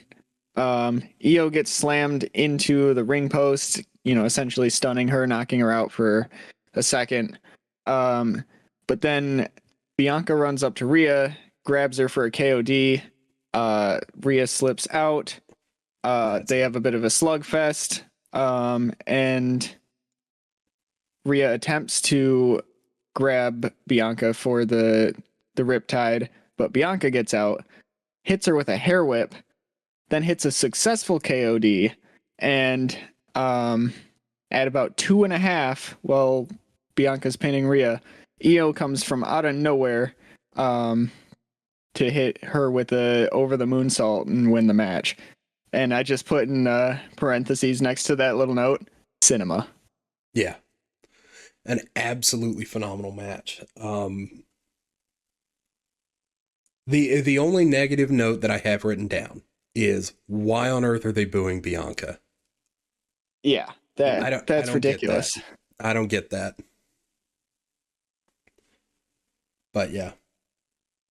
My only negative notes was that I wanted Rhea to take the pin because I just felt like character-wise it made the most sense. And the other one was kind of a bit of a joke negative. I wanted that match to keep going. Yes, I didn't want that match to end. There was a fight forever chant in that match, and that was the first time I thought that one of those was absolutely deserved. I wanted that match to go on for another hour and a half. Yep. Could they have kept that pace? Probably not. But no, the pacing of it was brilliant. They were just hitting each other hard. how many drop kicks were there in there that, like, I don't know about y'all, but I jumped out of my seat because of it, you know? Mm-hmm. What an amazing Yeah, I remember. match. I'm I remember so one of happy them. You with that. said like, She "Look got how her. Rhea sold that." Yeah. Like, Yep. Oh, and as always, kip up, flip up from EO is just naturally, it's always cool. every time that's a brand new emote for me as I'm walking around. Sometimes, so I'll just do the little head point and yeah. Jacob, what do you think? Definitely, this is the highlight of WrestleMania. This match, like you guys said, it's amazing. The result, I'm surprised by it, but I'm happy. I'm very happy with Definitely. it. Everyone was just locked in. Like everyone was synced in with each other. The chemistry was great. Like it just felt like everything was working. That was working completely. Like there was no major snags I saw, and everyone sold perfectly. I mean, there's really no complaints. I think not really that many complaints. And I think like we said with Bianca getting booed, I really think that's just because of the Naomi and Jade stuff. But they really shouldn't be booing Maybe. her for any reason yet. Like there's like no concrete reason yet. I think they should be booing. They could turn her heel, and this is probably part of our next discussion. They could turn her heel when she gets back. She came on SmackDown and said that she's injured. I have written here in the outline, Bianca has fractured fingies from her fearsome fight. So yeah, you tell what kind of a, I don't know. I was tired when I wrote these notes, and this was an hour ago. Yeah. I would say that when she comes back, she might be a heel going up against Jade, but we'll see. We'll see. We'll see. As for Io and Rhea and all of them on Raw, Io had a match with Stephanie Vaquer, the NXT champ. Cinema. And it was a really good match. And do you remember what I texted out in the group chat when they made that match official?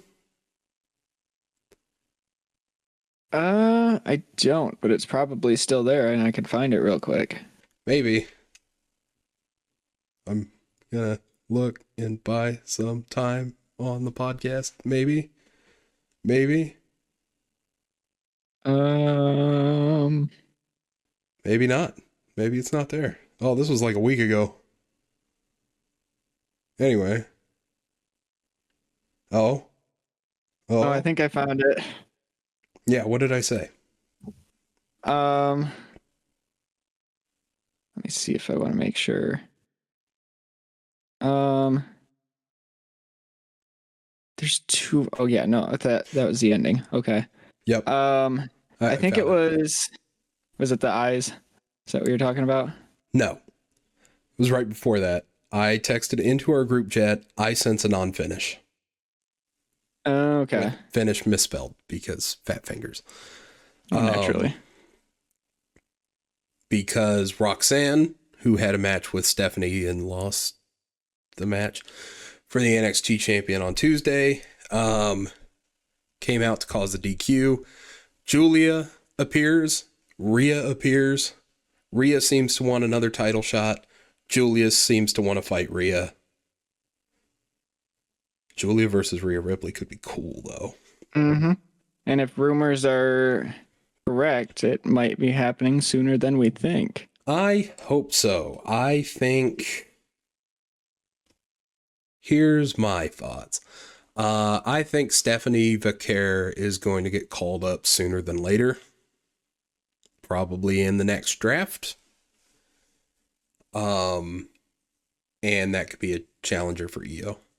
But so could Roxanne. Yeah. So who knows? Well, so the rumor that surfaced, I think maybe just today, is that it's actually Roxanne and Julia getting called up to Raw. Oh, wow. Okay. See, and I think we touched on this last week, so I'm not going to tread on too many covered waters or anything, but I think Stephanie's the one that you bring up and Julia's the one that you leave down in NXT. So that's kind of surprising to me, but we'll see how it goes. I'll take it. Yeah, I mean, I'll take it either way. Everybody's good wrestlers, so, you know. Right. So one last thought about Io, Bianca, and Rhea before we move on. This was actually a pretty culturally significant match too. This was the first Japanese performer to win a match at WrestleMania. Yeah, that's So I just wanted to throw that out there as a cool little tidbit. I did not know that. That's cool. That is cool. Yeah. And her whole family was, or some of her family was there and stuff. So that was a cool little thing. Yeah, it's got to be even better, more satisfying that way too. Yeah. All right. Any last thoughts before we move on? We said my piece. I am good. Sorry, I was texting. All right. No I know, problem. unprofessional. I'm sorry. I had to walk away earlier. Gosh. So the next match to follow up the 5-star instant classic that we got was Drew McIntyre and Damian Priest in a Sin City street fight. Drew McIntyre would pick up the win as a surprise to, I guess, the three of us, because we all picked Damian Priest. So kind of all took an L there. Yeah, definitely. But yeah. I'm happy with the result. Oh, same. Yeah, me too. I'm not upset per se. I think we had the Drew McIntyre curse factor on our minds when we made our picks. Yeah, definitely. That and the way that Priest has been booked over the past 6 months or so, Yeah, where right. he's just like this completely, you can't even touch him. Kicks out of every finisher ever style of booking is like, all right, well, he's going to win. But correct me if I'm wrong. Is this Drew McIntyre was Doom guy, right? Drew Yeah, McIntyre I was wanted to- Doom guy. yeah, I wanted to touch on that for a second here. I feel really bad for Drew, even though he got a WrestleMania win and it was a pretty good match. Because after having a career year last year in 2024, he got thrown into a feud that realistically nobody wanted. He's not involved or wasn't involved in any kind of like title match or anything like that at Mania. He just kind of a one-off. Well, it's not really a one-off, but just a meh feud. Right. And then to top that all off, he gets an entrance that is sponsored. So instead of doing something cool, he gets to walk out, which it was cool because it was cool. Doom guy is tough, but he has to walk out to a statue of the Doom Slayer from Doom Dark Ages. So Right. it's just kind of like, really? That's like, does it kind of fit the theme of his character? Yeah, I guess. With the medieval and swords and stuff, I guess. Right. But like, you can't even give the guy his own entrance. You got to sponsor it. Right.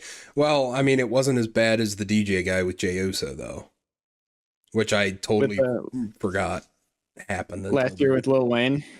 No, this year. You remember this? He was like a DJ for some video game.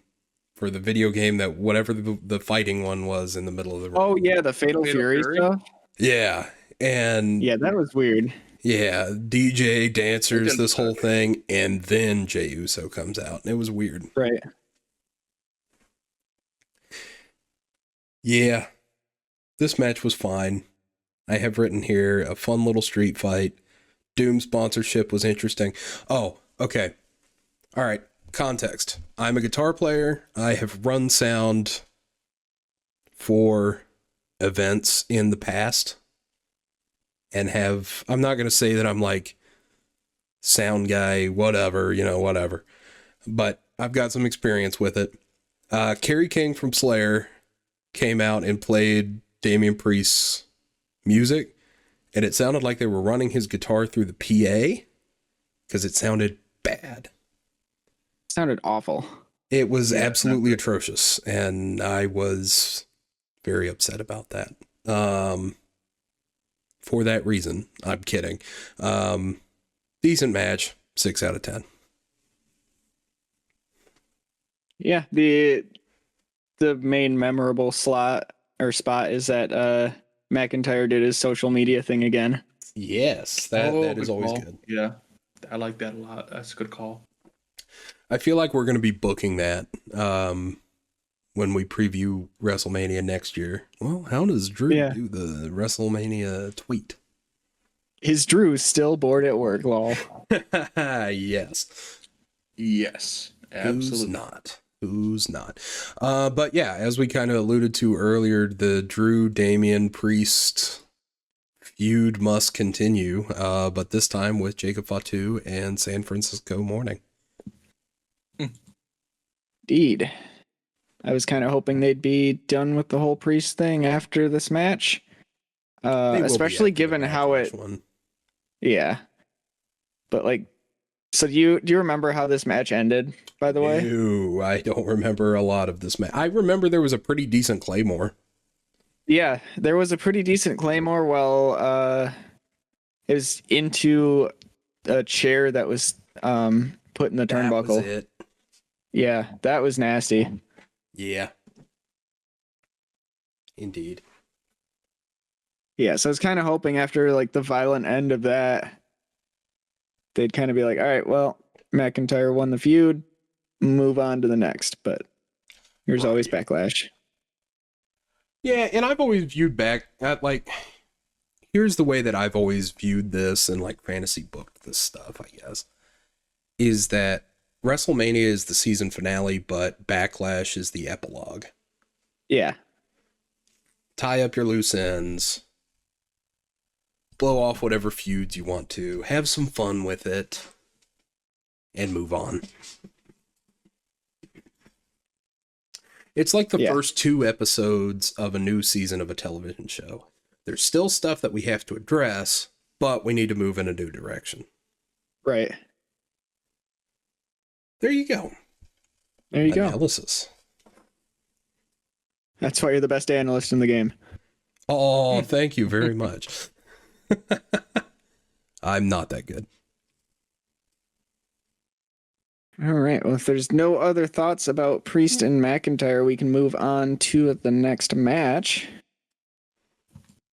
which was a fatal 4-way for the Intercontinental title, featuring Dominic Mysterio, Braun Breaker, Finn Balor, and Penta, in which Dominic Mysterio would pick up the win and become the new IC champion. I'm 100% certain I'd pick Dom to win this match, but it looks like maybe you guys had Braun Breaker and Penta. Yeah. But we were cool with anybody but Finn. Yeah. Definitely. Yeah, I did not remember what I wrote. I could not read what I wrote down on my thing, but I knew we were like anyone but Finn. That's what I mostly remember. Yeah, that's actually one of the points that I have written down for this match is, boy, I don't like Finn Balor. I don't know what it is. I don't know if it's a character thing. I don't know if it's the way that he's wrestling right now or whatever. I just can't get behind him as a babyface or a heel.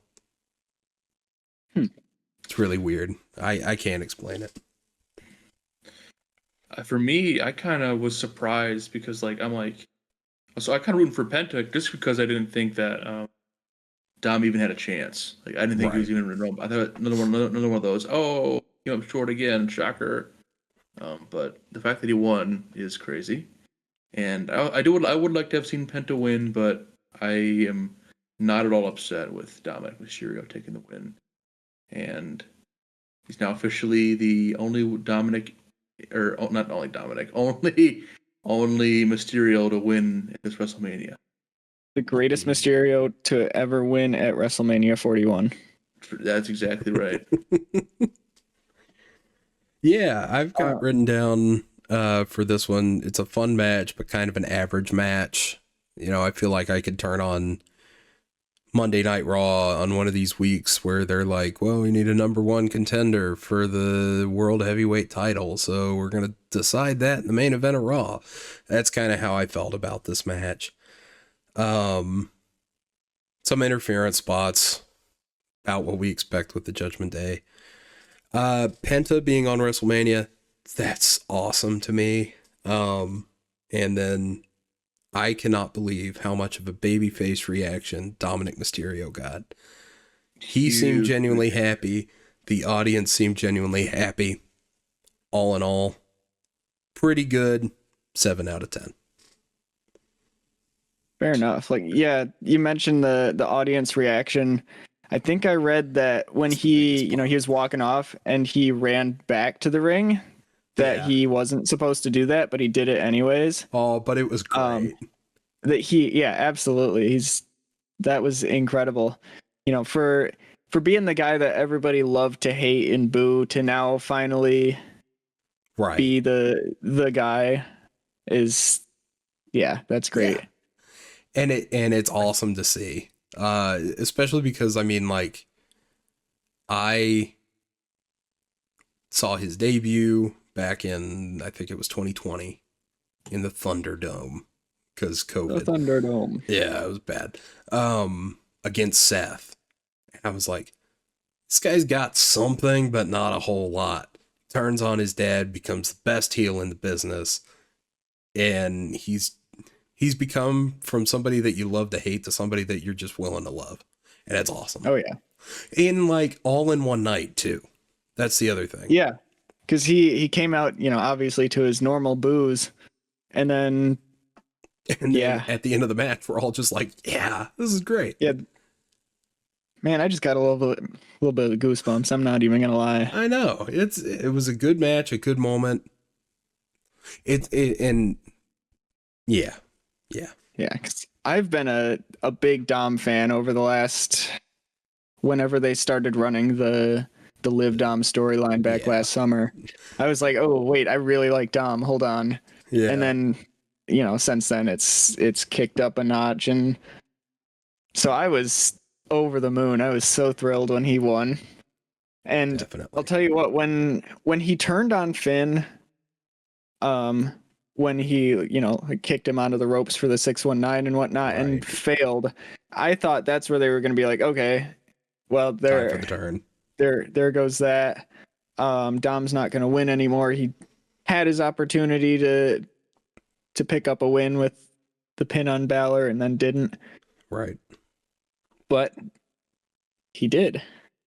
Yeah. And I think in the predictions episode we did too, I think I predicted him pinning Balor. So I'm just going to give myself a little pat on the back for that. Did he pin Balor? I can't remember. He did, because Balor hit. That's Penta right. With the coup de grace, went for the pin. Dom came in with the frog splash. Yep, that's it. Mm-hmm. Yeah, good stuff. I'm assuming that that's the direction for the IC title after Mania. On Raw, we saw an IC title match between Dom and Penta, with JD McDonough returning to help interfere in the match on really Finn Balor's behalf. I'm assuming it's a Finn Dominic Mysterio match, which has potential to be good and potential to be bad. So, I don't know. What do you guys think? I think that's definitely a direction that they're going to go. I don't know if they'll slap it on Finn, if they'll put the title on Finn or not, but that's definitely a feud that is coming. Yeah. I feel like it definitely could. I do want to reiterate, though, I think it is funny that heel Dominic gets a babyface reaction, and then babyface Bianca gets a heel reaction, which is pretty funny. Yep. Just I don't know what they're doing. Yeah. Crowd ain't sure what's going on, but I think But I think the babyface for Dominic was warranted. The reaction was warranted. Oh yeah, all that built up Definitely. hatred towards him. It's like, yeah, finally we can cheer him again. Yeah. Indeed. The greatest intercontinental champion of all time. Maybe he's up there. He already is the moment he won it. Didn't you hear him? That's what he said. Indeed. All right. So after the Fatal 4-Way, we had Randy Orton's Open Challenge, which was just kind of announced on Friday, the Friday before. Kind of knew it was coming, but at the same time, it wasn't confirmed, so we didn't put it in our predictions video. We talked about it. We did mention it, yeah. I think I said we mentioned it. I was wrong. Yeah, I think that was one of the names we threw out. Yeah. But it ended up being the TNA champion Joe Hendry. They said his name and he appeared. Who would answer the call? And of course, he would get defeated by Orton in a relatively short manner, which is fine by me. I mean, I was fine with him losing fairly quickly because it wasn't a squash. I mean, Hendry had his moments on offense, but I think it was a really good opportunity. I mean, this is WrestleMania. This is the biggest show arguably in wrestling. And you're showcasing your champion. It's really good for TNA, really good for Joe Hendry's stocks. In fact, there's a behind the scenes video that WWE did with, WrestleMania and whatnot. There was a segment in there where Triple H and Hendry were talking, and Triple H goes, congrats on your first WrestleMania. It's definitely not going to be your last. So I would not be surprised if we don't see Joe Hendry again, like within the next year in the WWE completely. Yeah, because he did actually show up on NXT. Yeah, he did. And so it's looking like his direction is him and Trick for probably the TNA belt. Yeah. Yeah.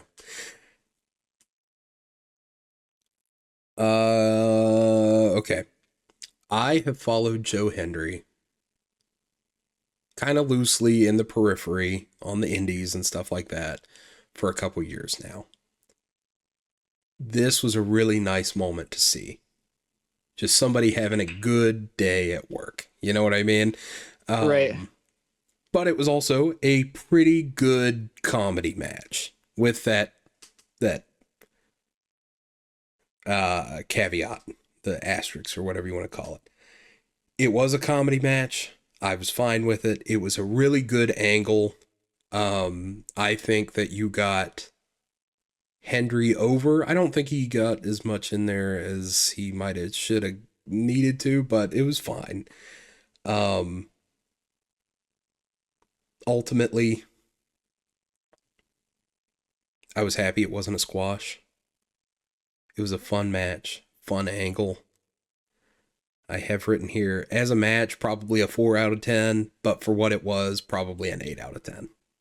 Yeah, because then at the end, you have Randy Orton doing the iconic Hendry spin.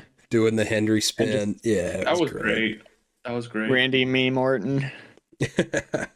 Definitely. We will talk about Randy Orton's direction a little bit later. Ooh, oh yeah, indeed we will. Viewer retention. But yeah, Joe Hendry, I was very excited to see, and I'm interested to see what him and Trick end up doing here pretty soon.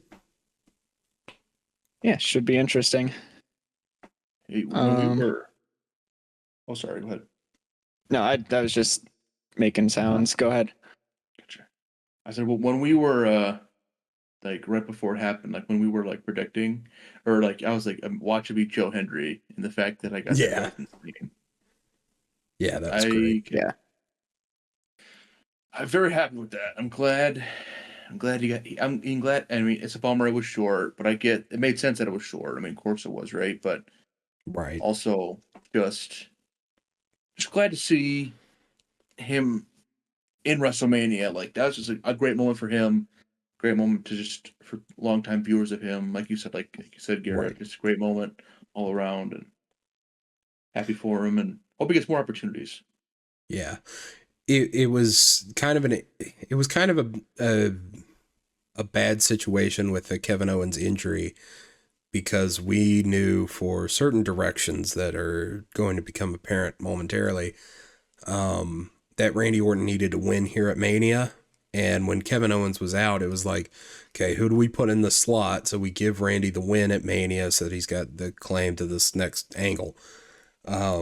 And being able to give an opportunity to a guy like Joe Hendry was really cool. So, yeah. Yeah. Who was handpicked by Orton, by the way. Yes. Yeah, which is That's so awesome. cool. It's funny that Randy Orton has always been kind of viewed in the wrestling circles, or at least I feel like, as the WWE lifer. So knowing that he's got his finger on the pulse for outside of WWE is really cool. Yeah. Yeah, he knows ball. Yeah. I've got a little bit of that All right. Triple H growl going on, so once again, I apologize. Triple H. Triple H growl. Triple H growl. A lot of attendance tonight, and yeah, biggest gate in WrestleMania history. The biggest gate in WrestleMania history, and biggest weekend all over. We made $10 billion. We had of course, WrestleMania Night 1, followed by the WrestleMania post show, and the WrestleMania Night 2, followed by the roast of WrestleMania, which I don't know if you guys have seen anything about that, but evidently it was bad. I do not. Yeah, I've seen some of the fallout from it. Yeah. Yeah. It's almost like you shouldn't give all of your wrestlers an open mic and say, hey, say whatever you want. You can't be punished for it. Yeah. Almost like that's a bad idea. Say Anyway, my name. Who would have thunk? who would have thought? Anyways, the WWE sponsored non-kayfabe events are really weird to me. That's all I'm gonna say. yeah, a little strange. Yeah, a little weird. I mean, like the One Dead Man Show is one thing where it's like a dude looking back at his career and making money about it. You know, I mean, everybody's got a podcast nowadays. Right. Does he know? Does he know? That's a great question. I don't know. Does Bray know? But yeah. Yeah. I forgot what I was saying. Yeah, it's weird. Yeah. But please continue. All right. So we move on from the Randy Orton Open Challenge, and we move to a match that honestly I forgot even happened until we were reading our sheet. Logan Paul defeated AJ Styles in a one-on-one match that kind of wasn't great. It really just kind of felt like they were just going through the motions. Yep. And there wasn't really anything too crazy going on with it, other than the Karrion Kross interference near the end. Right. He's Jacob, trying I'm to letting get. you take this one first. Oh yeah, go for it. Okay, let's see. Logan Paul, AJ Styles, right? Yep. That about sums up the match. That's kind of how I feel about the match, to be honest with you. I don't know, man. It's Yep. This one's a nothing match to me, really. I hate to say it, but it really is a nothing match. I mean, not not the people, but it's just the pairing of Logan Paul and AJ Styles. Like, okay, cool, that's a thing. Yep. But I will say, usually I feel like, I don't know. I really am. I mean, it made sense that Logan Paul was the winner here, and then Karrion Yes. Kross hopping in is kind of cool. But um, I think it's just a nothing burger. I guess I would say for me, and it's a nothing burger. Yeah. And I think so. I had said Styles was going to win for some reason. But you guys picked Logan, so you got the predictions right. I was just kind of hoping Styles would win for the sake of himself. You Yeah. did say Styles. Yeah, I wrote that wrong. Because he kind of has like a really bad WrestleMania track record. He does. I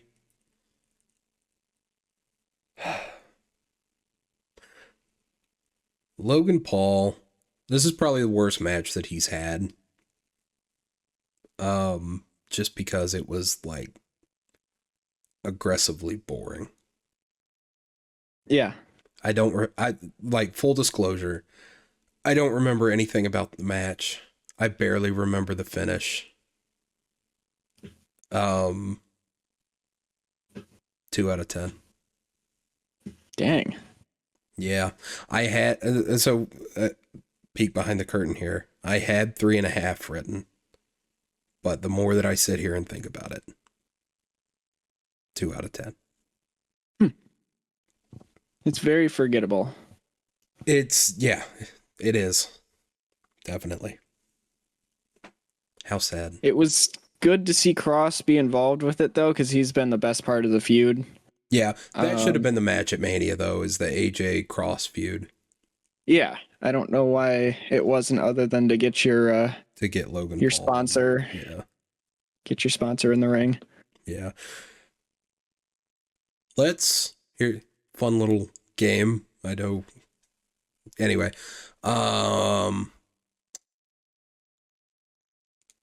name an opponent that would have been better for Logan Paul than AJ Styles. Not that, okay, hold on. That sounds terrible. Not that AJ Styles is a bad wrestler. I love AJ Styles. He's one of my favorites of all time. Believe it or not. But this match was not good. Name a combination or a match that would have been better on this WrestleMania. I couldn't even give you one, to be honest with you. Because I can't picture anybody having a match with Logan you're Paul. not wrong. I'm thinking. Remember when the rumor was that it was going to be Punk Oh my gosh. or Forgot Cena? about that. Okay, never mind. I was getting ready to say that Cena Paul would have been a good match, but we're gonna talk about it in a minute. Yeah, okay. I don't know. Unfortunately, I believe we know the direction. Well, okay, we know the direction for AJ after this. It's probably the Karrion match. Karrion Kross is getting over. He's getting some good promos. It's nice to see. We are recording this on Monday night. It is currently 10:30. I had Raw on the television in the corner muted. I had to turn it off after I watched this angle. Logan Paul beat up Jey Uso backstage. Oh, man. No. Yeah. No, please. Yeah. You know what? So Have Jay put him down. Yep. That's what you should do. Because then you can I must have missed move that. on from Jay without being like, oh yeah, he was a nothing champion, just to Right. transition. Yeah. Yep.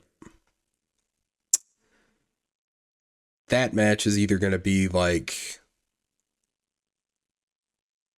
Now, that match is going to end up being very mid. I have a weird feeling. Could be Yeah, good. that sounds about right. Could be bad. Sounds about right. All right, so now we move to the second to last match on the night 2 card. So this is the women's tag match, with obviously Liv Morgan and Raquel Rodriguez being champion, and then as we previously mentioned, it was supposed to be Lyra and Bayley, but Bayley was attacked by a returning Becky Lynch. We don't know who she was attacked by. That's true. We don't know who she was attacked by. However, we do know that Lyra got Becky Lynch to make her return after almost a year, since she went on hiatus. So that was pretty cool. Like I said, I have some personal thoughts, so I'm going to dive into those real quick before we get to the actual opinionated or like the better thoughts. So I believe I mentioned last episode, or maybe the episode where we talked about the Slammies, with like how Cody was kind of my into wrestling last year at the start of 24. Becky Lynch was kind of the same for me for the women's division anyways. She was kind of like the person that I had supported going into WrestleMania 40 and then beyond that as well. So she was one of my favorites starting off, and then she just kind of disappeared. So, my favoritism went elsewhere. So for me, it was almost kind of surreal seeing her back on my TV screen after a year. I was like, oh my God, like that's insane. Which obviously I know is not the sentiment that's shared by a lot of folks. Yeah. But I was thrilled with it. I think I was kind of getting giddy for it all night. Because we kind of theorized that's who it would be, because it just made sense. Yeah. So I think I said at one point, I was like, oh man, it was in the middle of like, it might have been the Logan and AJ match. I was like, oh man, Celtic Invasion's gonna hit like crack. Yeah. Like, so that made me very happy to see her back. However, and this is moving on a little bit more towards the less opinionated side, or less personal feeling side at least. I'm not thrilled with how things ended up, I guess I'd say. Okay. But also, I think if you're going to replace Bayley, there's not really... Can you really justify taking out Bayley for Becky? Like, on a realistic standpoint. Yeah, I guess is the thought. Yeah, I still kind of echoing what we were saying kind of toward the beginning of this pod or this discussion. That's one of the things that Bayley had even said in that Chris Van Vliet interview was she doesn't feel like she's on the level of a Charlotte Flair or a Becky Lynch. And I think I disagree with that. I think in a lot of instances, she's a better wrestler than at least Charlotte. I'm not going to say she's a better wrestler than Bayley or than Becky, but I don't know. Taking this from Bayley was weird to me. It was not something. Yeah, because you're dropping one of the four horsewomen for another one of the four horsewomen. Well, and it's not. It's not even that. It's that they had a story going into that match. There was some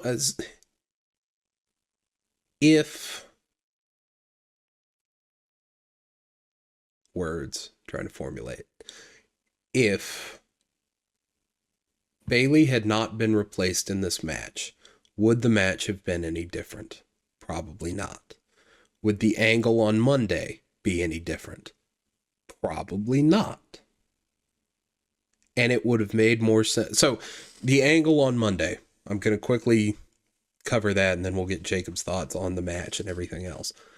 The angle on Monday, there was another women's tag match. It ended with Liv and Raquel regaining the belts by pinning Lyra. Becky then turns on Lyra and does a beatdown. Would that have changed if that was Bayley? No, I don't think so. No. And it would have made more sense because they would have already had an Intercontinental Championship match. You would make that belt mean more, that it's something that people are actually fighting over. You know what? Maybe you don't deserve to have that belt because you got pinned by, no offense to her, but Raquel Rodriguez. Liv Pinder. I know, but like in my fantasy. Okay, in your fantasy book, yeah, gotcha. Yeah. Like, I don't know. The choice to swap out Bayley with Becky was really weird for me, but Becky's return was really good. She had a good hot tag in the match, and I really like the kind of continuation of the story between Becky and Liv. Yeah, that was good. And that's kind of what made sense to bring her back here, too. Right. Yeah. That being said, I think that the match overall was just a Raw women's tag match that kind of got a little extra bump with the Becky return. I'm still saying 5 out of 10. Honestly, the Raw match was better than the WrestleMania match. And it was, yes. Yeah, the Raw match was better than the WrestleMania match. Yeah. I felt like the WrestleMania match, they were holding back the action in order to get the biggest pop out of a Becky Lynch hot tag. And that's kind of what you do with your returning star, but you know, it's Becky Lynch. We know that she can wrestle. We know that she's good. Yeah. Jacob, so what I have did you a think couple, of the match in the angle?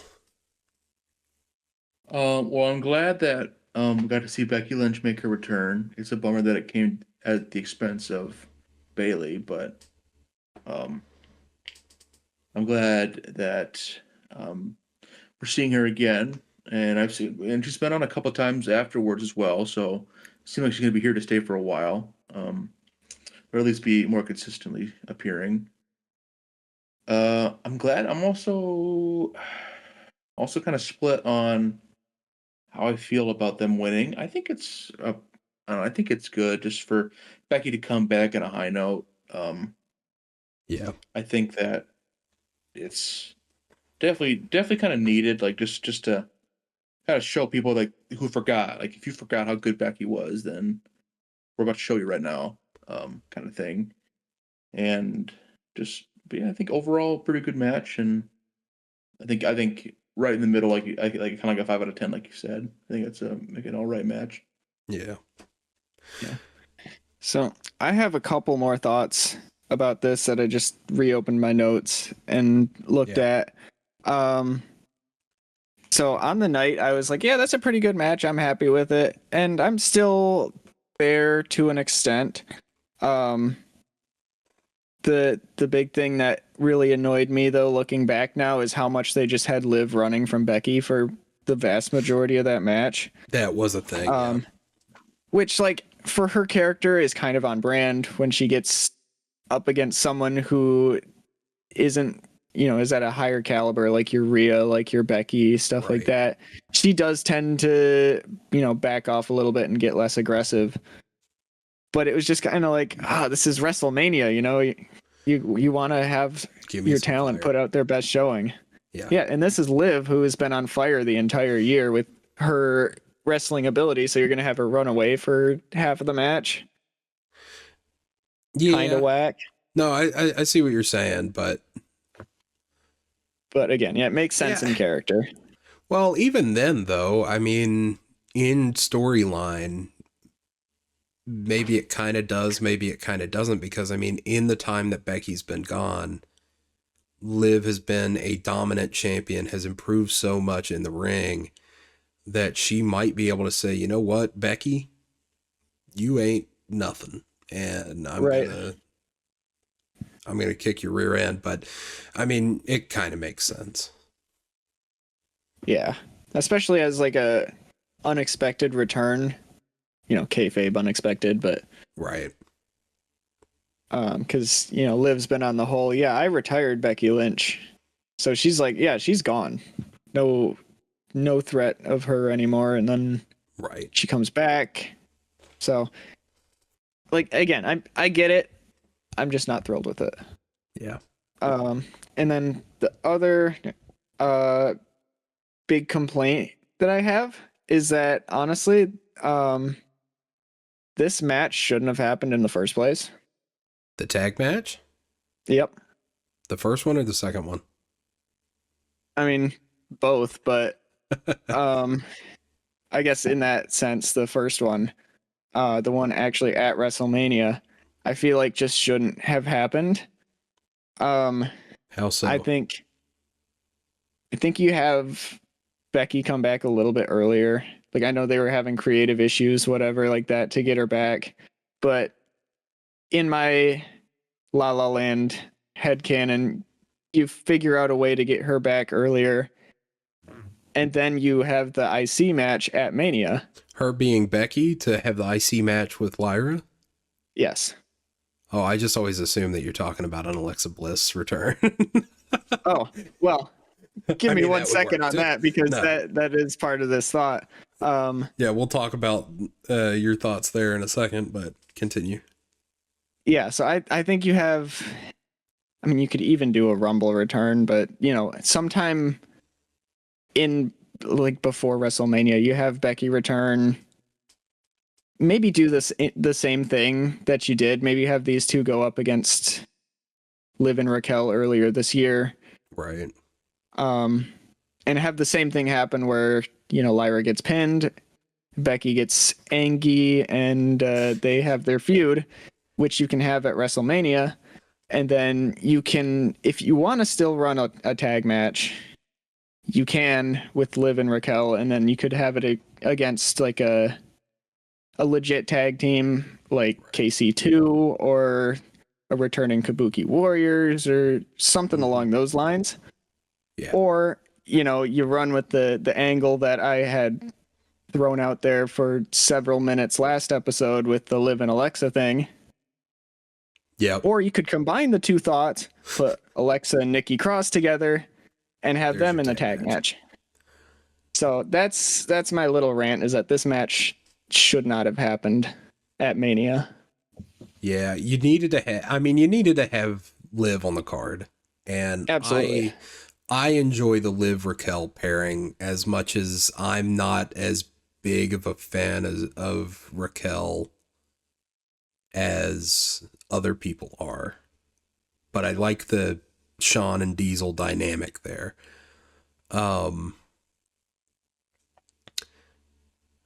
Was the rumor that Becky was supposed to return at the Netflix premiere?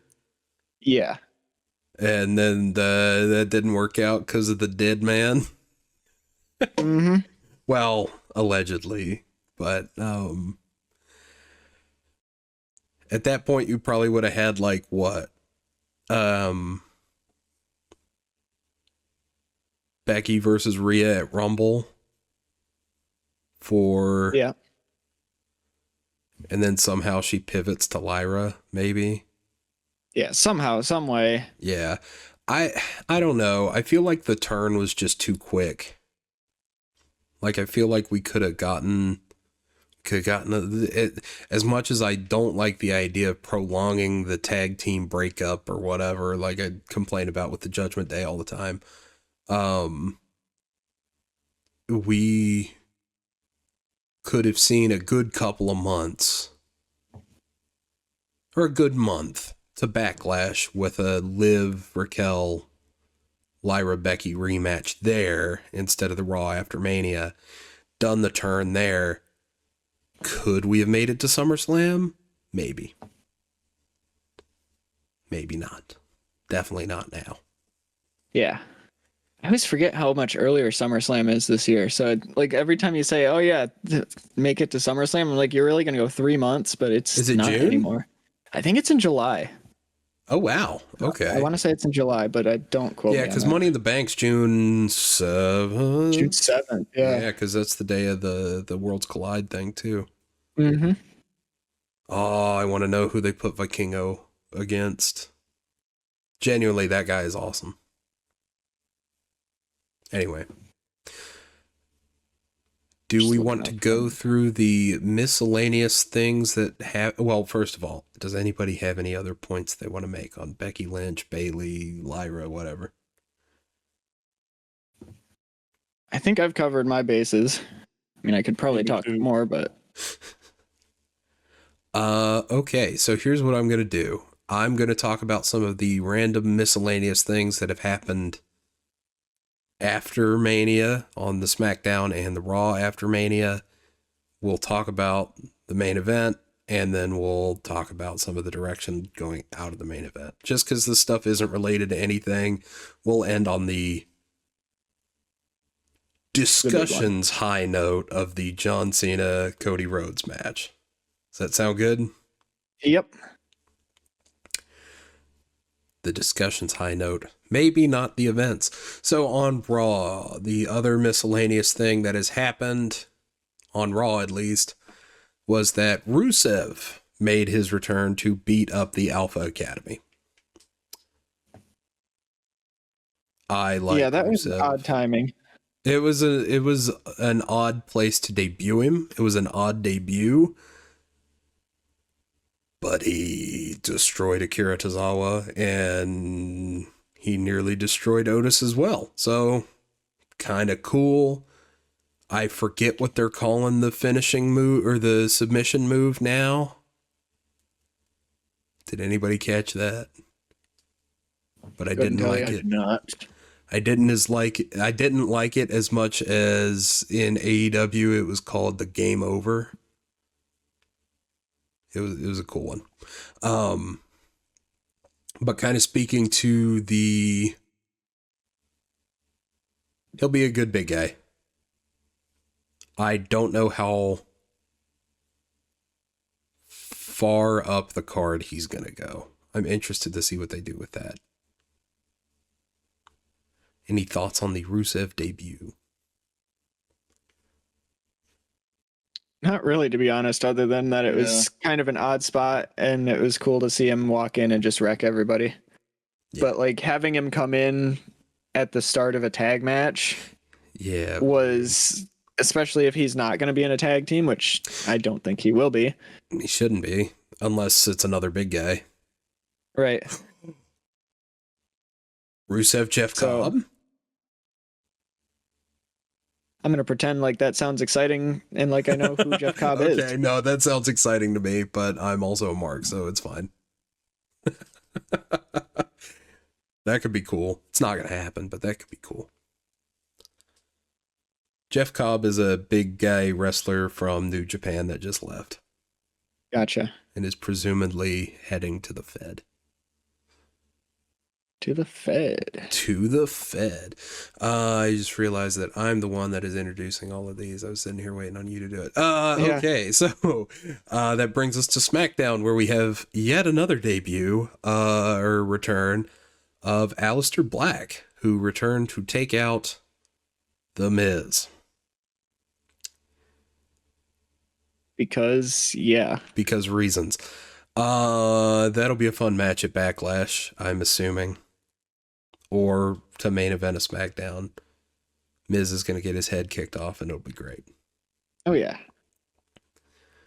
Any thoughts on Aleister Black? I mean, he sure is. What did he say? He's a wrestler. Yeah. I think his presentation obviously was really cool with the entrance that they had. And then of course they didn't change his entrance music, which is good. I was so happy to see that.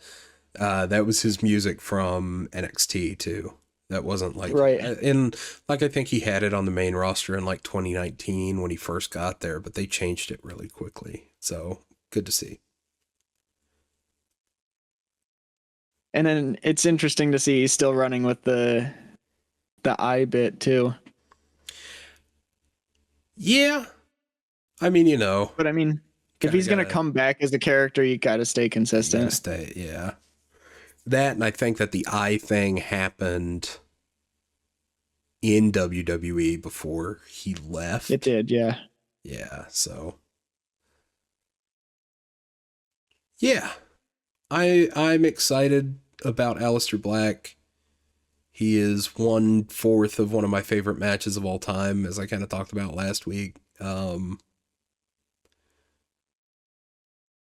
Hopefully we get some more of that. Yeah. Yeah. And the last little bit that we got to catch up on is Zelina Vega wins the United States title from Chelsea Green. She did, yeah. Did you see she did a sign off? Chelsea Green was going to do a sign off. I did see that. I think it's a work, but it's a fun one.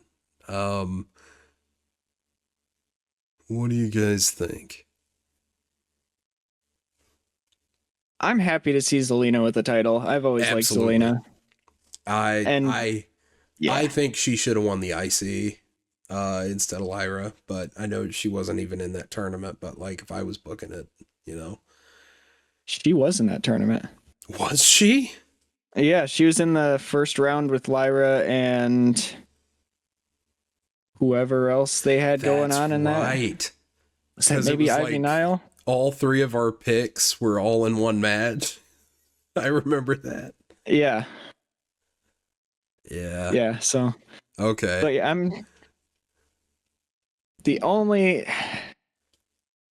they changed her music from being not good to really not good. So full disclosure, I have not had a chance to watch this match yet or the entrances. So I'm going to have to double check that. Yeah, they changed her music a few weeks ago.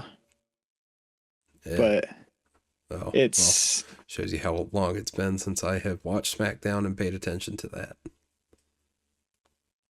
Just due to a time thing. It's not good. I'm keeping up with what's going on, but you know. Yeah, actually getting to watch it is different. Especially where it's on a Friday night and it's 3 hours. Right.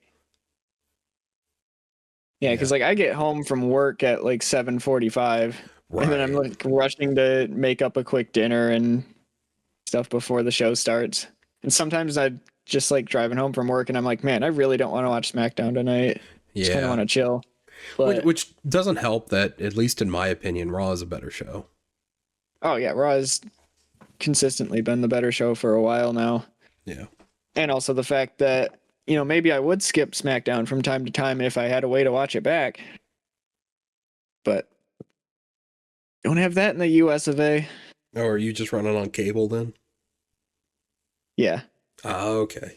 Okay. Why, is it available on Hulu for watching it back? I thought so. Because I don't know. It might be next day on Peacock, honestly. I don't think so. Peacock's latest episode was several months ago. They're months behind on Peacock. Yeah. So weird. Perhaps I am insane. Anyway. Maybe.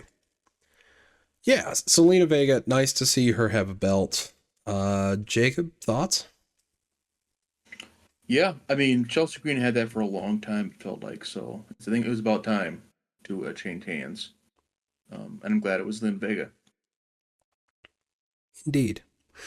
I hope that... Actually, scratch that. I don't know. Understandable. Have a good day.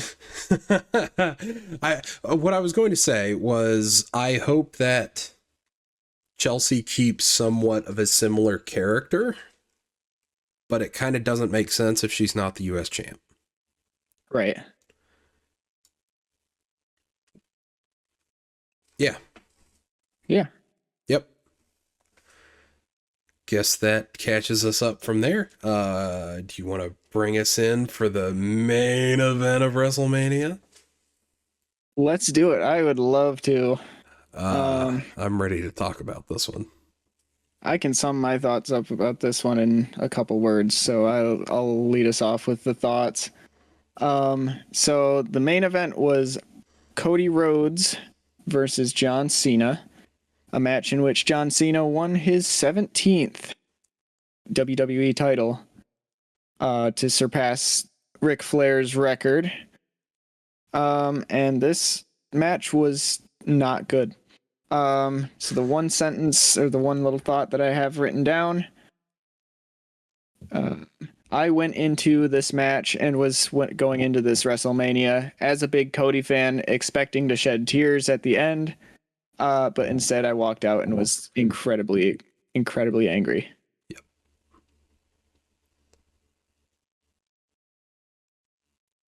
So how about you guys? Jacob, do you want to go first?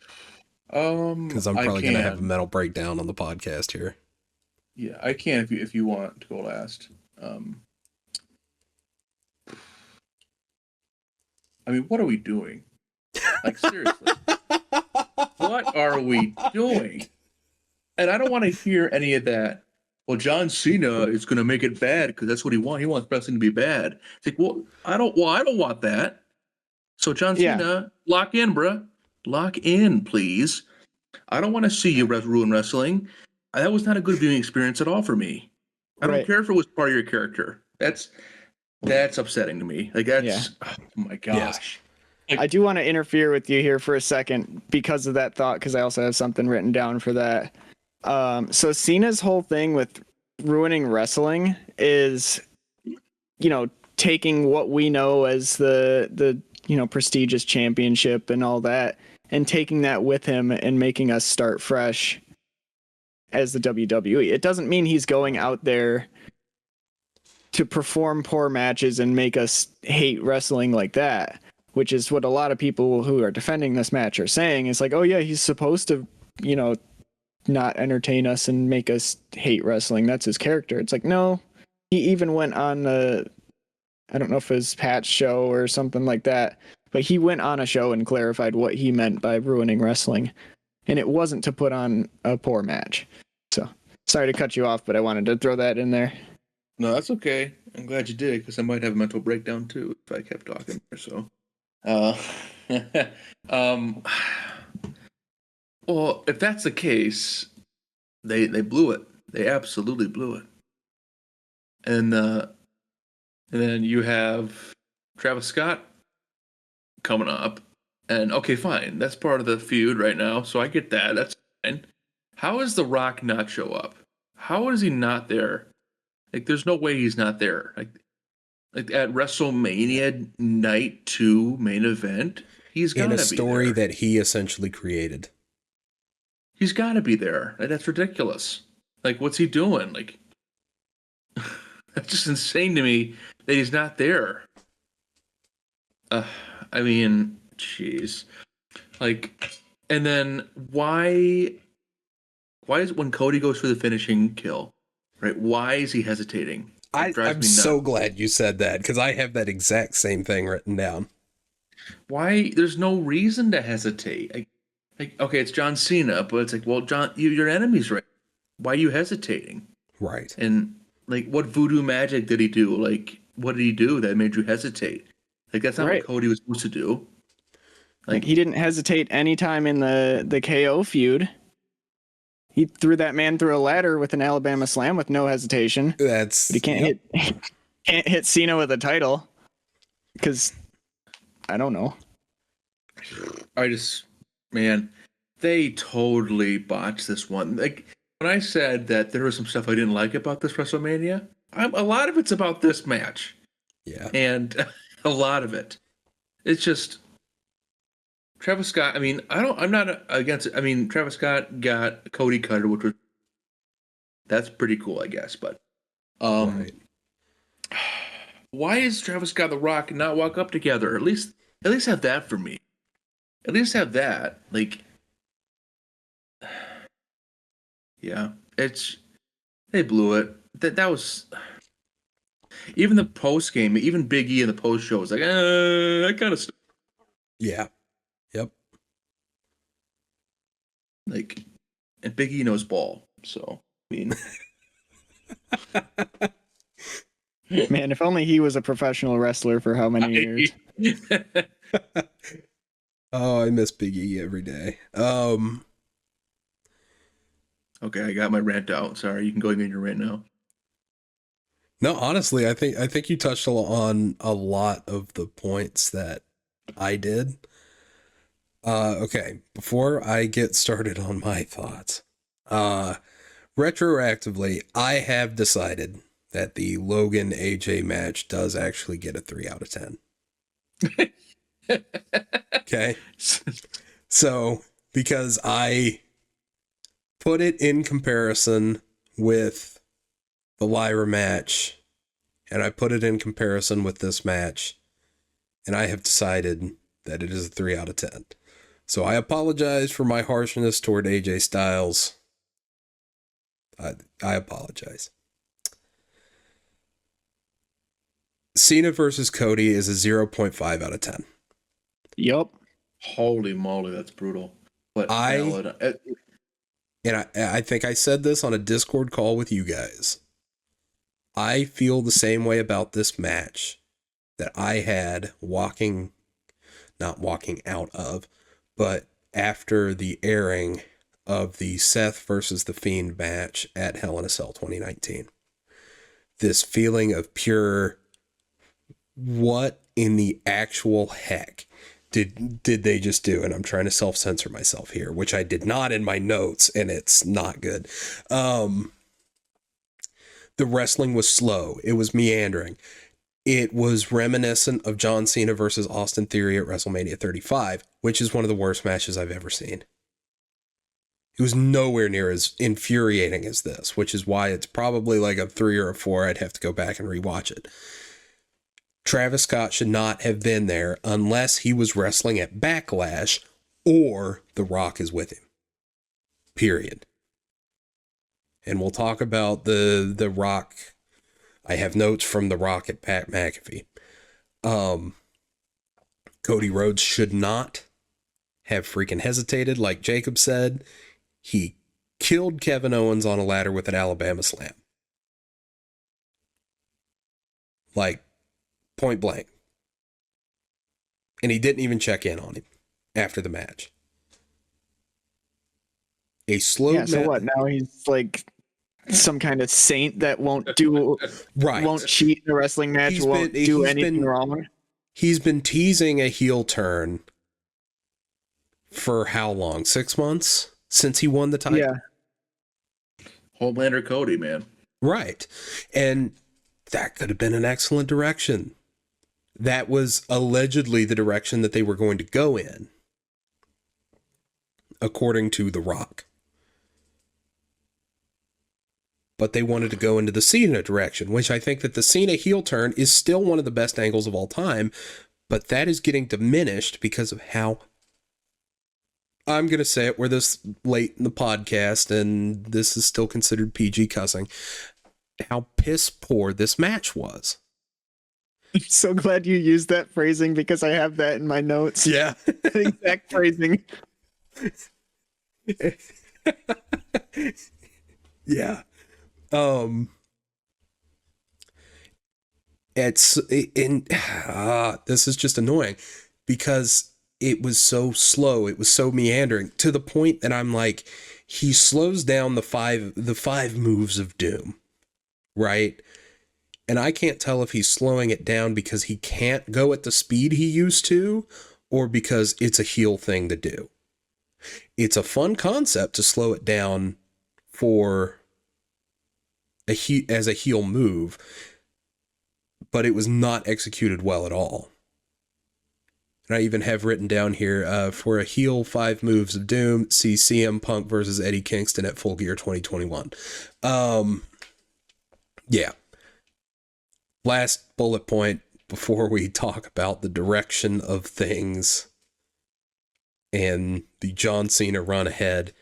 Ric Flair should be pissed off that this was the match in which his record was broken.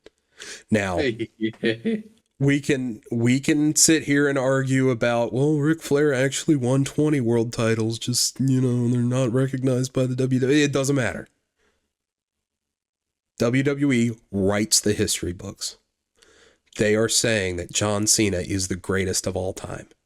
And if John Cena, and they're saying that in storyline, if John Cena is the greatest of all time, then show me. And this performance did not do it. WrestleMania 39 did not do it. This John Cena run may suck, and I'm upset about it.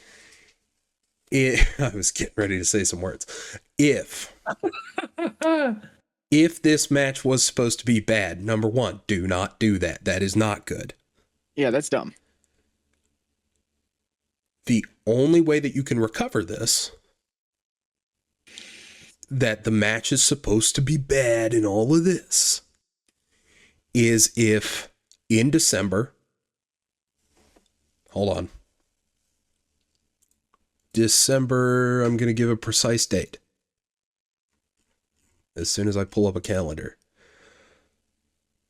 On December 29th, on Monday Night Raw, you run Cody Rhodes versus John Cena, and they have a 5-star classic.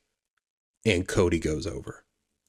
Yep. That is how you recover this and make a bad match worth it, if that is what you are doing, intentionally having a bad match. Do not intentionally have a bad match. Shouldn't be done. That's brutal. That's so brutal. That is the only way in which I feel like they can recover that. And I don't think they're going that direction.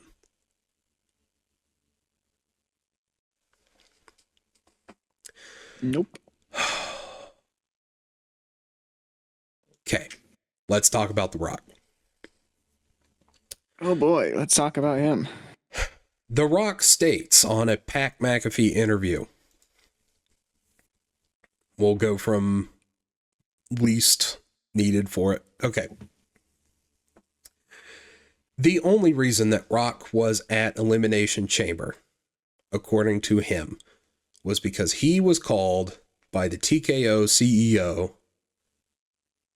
to go to Elimination Chamber due to poor ticket sales, or what was seen as poor ticket sales. The ticket sales were not poor. I have a feeling that they did not want that out there, that Rock said that. He said it. There were a lot of things that The Rock said that they probably didn't want out there, because he also said that while he agreed with the result of Mania 41, he would have done things in the build completely differently. Last thing he said, and this is paraphrasing, the final boss did not need to be at Mania, so he wasn't. And he wanted to make sure that the spotlight was on John Cena. Okay. If The Rock can't make it to Mania, then The Rock should not be a part of the story, period. Because I don't know about you guys, but I have felt like this story has not been the story dating back to last year's WrestleMania has been Rock and Cody. Yep. Not Cena not Cena Cody. Not Cena Rock and Cody. Not Travis Scott and Cody. I'm going to sneeze. Not sneezing Cody. It's not coming out. I'm yet another thing to be aggravated about this match about. Now, I'm trying not to sneeze down the barrel of this microphone. Okay. The Rock should have either shown up at Mania or not showed up at all and been involved at all. Bingo. That is my opinion. I'm scared for the John Cena run ahead. how can they they set it up? It's just such a bad taste in my mouth now. Like now I'm not even that excited anymore for the final row. Like I was super excited, Right. but now I'm like, oh boy, this could be bad. Yeah, remember how I said like a couple months ago? I was like, "Hey guys, there's gonna be a Smackdown coming to near us soon." John Cena's confirmed to be there, by the way. How exciting is that? And we were like, "Yeah, let's all buy tickets and book hotels and stuff," which And we we did. definitely did. Yeah, no going back on that one. And we're still going because it's still gonna be a great time. But Oh, of course, it's going to be fun. I mean, that's the whole point, is to have fun. But I mean, Yeah. Now with the current state of John Cena, Brutal. that part of it is a little bit concerning. yeah, definitely. Oh my gosh. The Travis Scott thing. Like,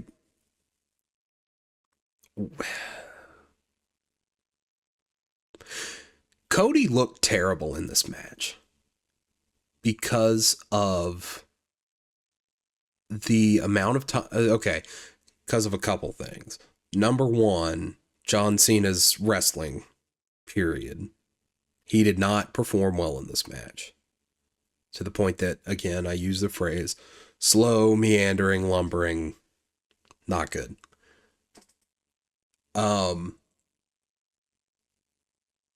And I'm paraphrasing the match here, something along the lines of 1AA has Cody laid out while Travis Scott like saunters down to the ring. And Cody just lays there. You're burying Cody Rhodes.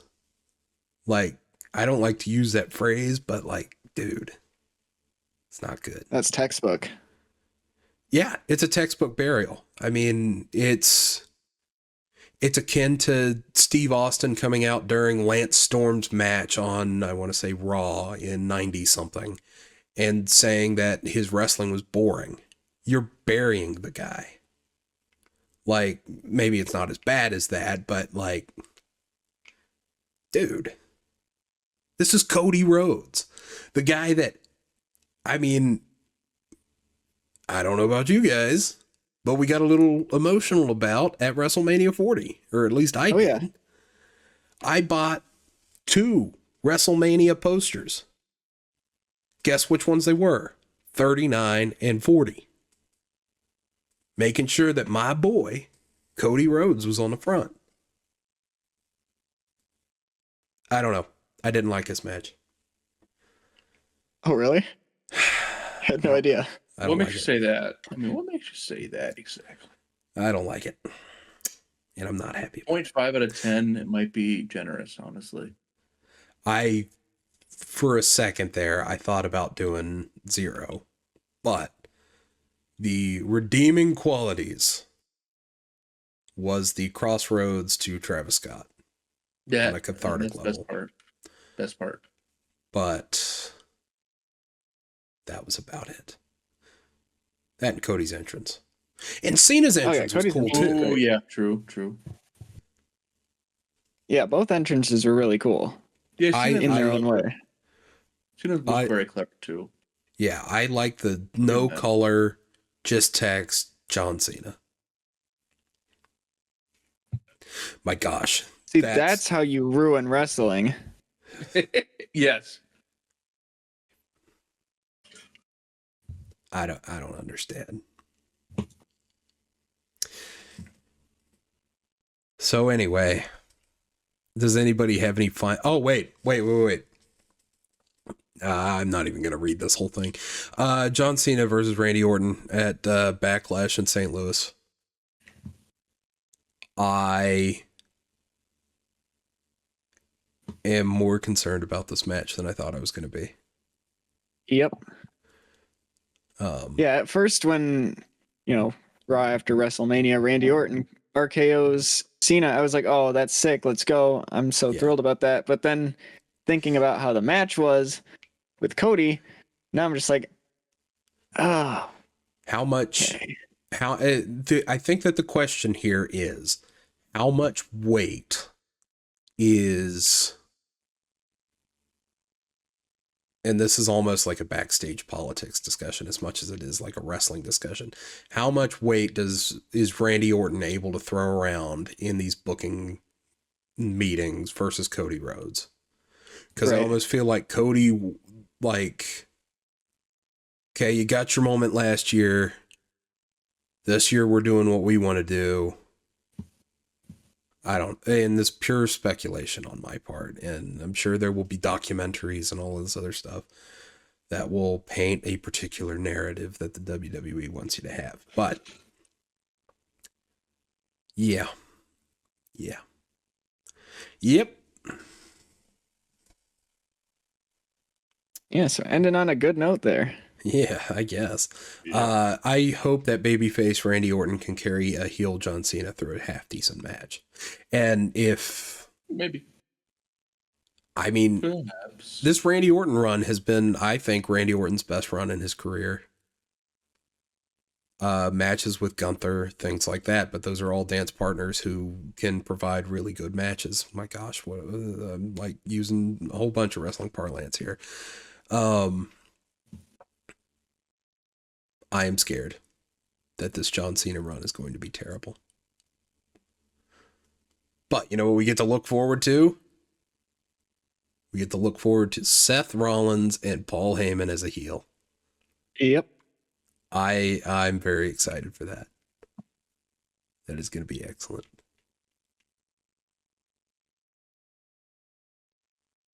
Anybody have anything else? I really don't. I mean, between the one sentence in notes that I had and the couple sentences you had, I think we pretty much covered it. Indeed. Well, you know what else we have to look forward to? Would that be the game? That would be the game. The game. Game theory. Oh, whoops. It is game time here on the Display Shelf podcast, as we do on every episode's ending. For those that didn't watch episode 3, I lost my title, unfortunately, to Jacob. So now he is the current Display Shelf champion and will be defending against Garrett in our game here. Whoop, whoop. So congratulations go out to Jacob for catching the dub. Thank you, sir. Thank you. All right, so for this episode's game, we are going to be playing a game very akin to a game we played a couple weeks ago with the video game franchise. Oh. Except this time, we are going to be naming the wrestler. Oh, man. So, let's go over a few rules for those that either missed that episode or needed a refresher. So the game will be played as so. There will be 5 hints hidden for each round. The person who starts the round may choose how many of these hints that they want to be revealed. The more hints that are revealed, the less points that are available. So for example, if you start the round only taking in 1 hint, you have 5 points on the board if you guess the correct answer. If you do 2 hints, you get 4 points. 3 hints, you get 3 points. 4 hints, you get 2 points. 5 hints, you get 1 point. So that's how the scoring works. After guessing an incorrect answer, another hint will be revealed and the person making the guess will rotate. So for example, if I had said at the start of the round I wanted to take 2 hints and then I got it wrong, it would go to 3 hints being available and Garrett would take the round and he's able to guess. And then I did add in a little rule where if all 5 hints are revealed and neither player can guess the correct answer after 2 full rotations, so each player giving 2 answers, the round ends in a draw and nobody gets points. Whoa. That's just to keep us going. Okay. Do you have a tiebreaker in mind? Cross that bridge when we get to it. All right.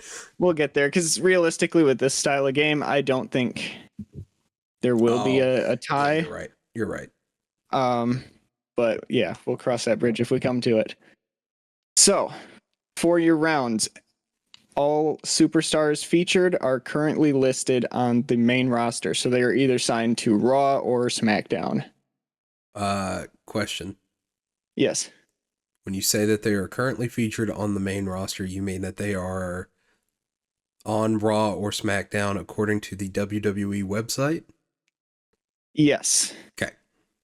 And most of them, all of them have appeared in the last 6 months. So even if they had missed, 8 weeks of action, they have the possibility of being on this list. Okay. So there are 10 rounds in total that we will go through. So 10 wrestlers that you have to name. And the hints are as follows. So the first hint is the wrestler's debut as a member of the main roster. So that doesn't include NXT or any other cameo appearance, like Alexa Bliss, for example, being part of Triple H's entrance doesn't count as her debut. The next hint we have is the brand that they are currently signed to. The third hint is whatever titles they have won. I did include some Rumble wins, Money in the Bank, or other major wins. If I remembered, I got all this information off of Cage Match and their titles, their list of titles, which did not include Rumble wins, Money in the Bank, or whatever. So if I remembered to put it in, I did. If they did win a Rumble or something like that, and I didn't put that down, my bad, blame Cage Match. Fair enough. The fourth hint is the name of their finisher. And the last hint is their most recent championship, and I will be providing the dates and the name of the title. And of course, to decide who starts, champion's advantage. So, Jacob, you may decide who starts first, if you want to, or if you want Garrett to start too. Oh, let's have Garrett start this one out. Cool. All right, Garrett, round one. Question before How many we hints? start. Yes. When you say debut on the main roster, are you giving us the date, the event, the what? The date. Just the date. Just the date. Okay. And to clarify on that too, I'm not talking about their debut match or anything like that. It could have been their debut in potentially a backstage segment, as long as they were officially part of that brand. Okay. All right. So this is gonna get interesting then. I had to make the first hint a little bit difficult. All right. I'm gonna go with one hint. You're going one hint. Okay. So this wrestler's debut date was July 2nd, 2007.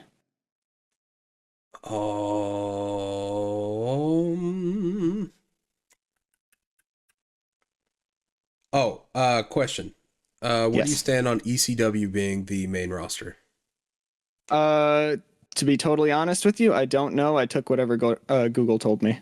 Oh, okay. I just typed in WWE main roster debut. So, okay. Wrong answers don't count against us, right? No. I mean, wrong answers just flip to the next person and another hint's revealed. Okay, CM Punk. Incorrect. Darn. But I like the guess. Second hint rotates to Jacob. They are currently signed to SmackDown. Kevin Owens? It is not Kevin Owens. Time to reveal the titles, and I think this one's probably going to give it away. They are one-time undisputed WWE champion, two-time World Tag Team champion, two-time Intercontinental champion, WWE Tag Team champion, four times... Oh, I've removed that, but Cage Match was giving me multiple tag team titles, but four-time WWE World Tag Team champion, one-time Crown Jewel champion, two-time Royal Rumble winner. I know the answer now. Is it Cody Rhodes? It is, in fact, Cody Rhodes. Yeah. Okay. So, to close out of the... Right there, yeah, that's how it's going to be for a lot of them, I think, because a lot of the titles will give it away. But to finish out the hints, their finisher is the Crossroads, of course.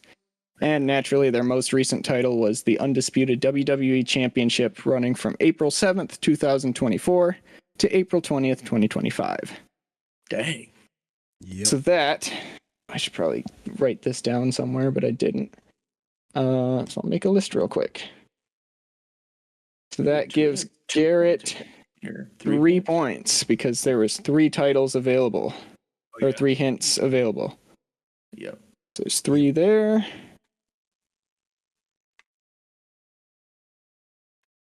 And so, Jacob, you will start next for round 2. How many hints would you like? I'll take 2 hints, please. 2 hints. All right. Debut November 21st, 2017 on the Raw brand is their current brand.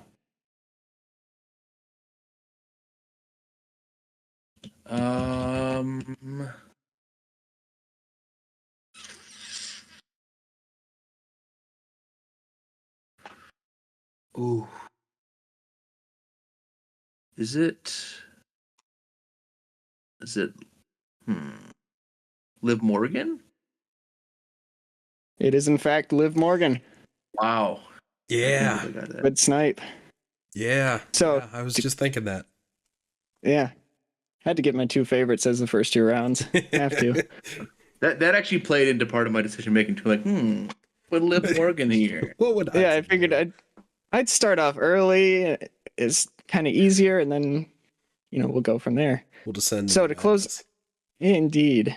So we'll close out with the other hints here for the viewers, or listeners, or however you're consuming this content.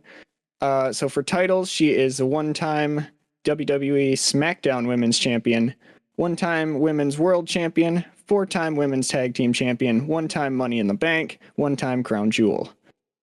Finisher is the Oblivion, of course.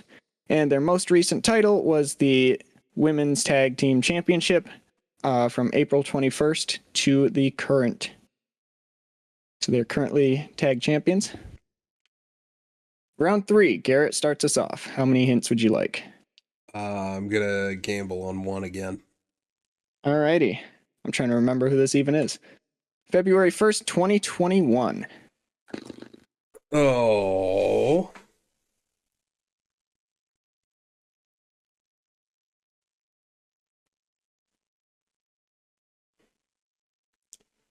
...2021 would have still been Vince. This would have been in the pandemic leading to WrestleMania 37.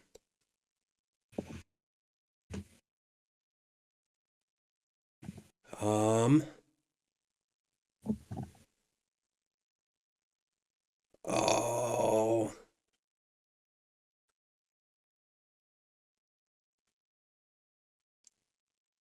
What was going on at that point? We had Weird Kid Bliss and Crispy Fiend. Crispy Feet. That's crazy. Because he had got lighted on fire in December and showed up at Fastlane, which I think was in February. But who debuted around this time? Matt Riddle was like US champ or something, and some other people. Question. Yes. Is this their, when you say debut, because I think I've got it. Okay.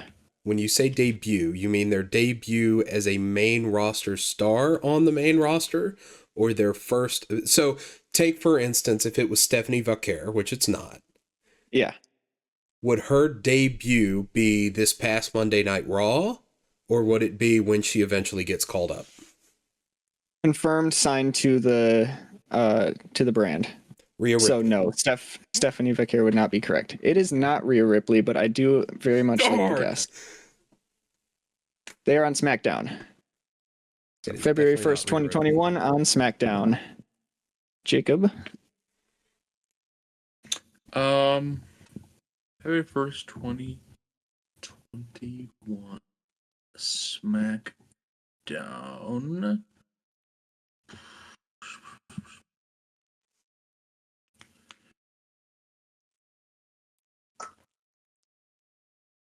And just to reiterate, their brand is their current brand, not the brand they debuted on. Gotcha. Is it Finn Balor?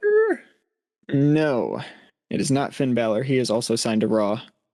Oh, Titles: one-time NXT North American Champion, one-time United States Champion, two-time Raw Tag Team Champion, two-time SmackDown Tag Team Champion, one-time World Heavyweight Champion, one-time Money in the Bank. Garrett, is your go. It is not who I was thinking. Oh, it's Damian Priest. It is Damian Priest. So you I was were like, who did the World Heavyweight Championship and the North American? I was trying to find that line. What were you saying? Yeah. Sorry. You were close on your Rhea Ripley thinking, but Because do you have another screen or no? Or is this it? this is kind of it. Okay. Because I was thinking February 1st, 2021 has got to be like right around Royal Rumble, right? If not the date, right? Yeah, so if I remember right, I looked this up. So I think the 31st of January was the Royal Rumble, but his first appearance on Raw / SmackDown was on February 1st. Yeah, okay. Because I think Rhea made her technical main roster debut then, although she had appeared as the NXT champ because her and Charlotte Flair were building their match for Mania 36.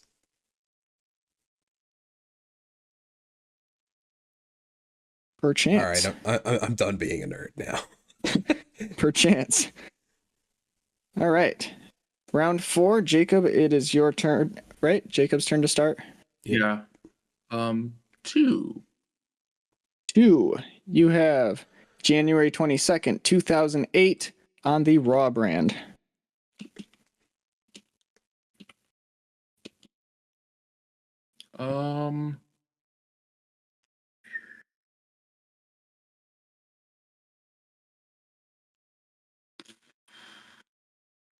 Ooh, this one's a tough one. I just remembered who this was.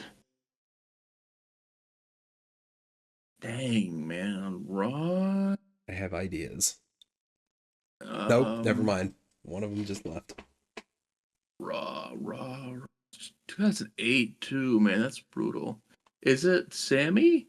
Sami Zayn? It is not Sami Zayn. Ooh. I wonder when he started. Maybe you'll find out. Oh, okay. Oh.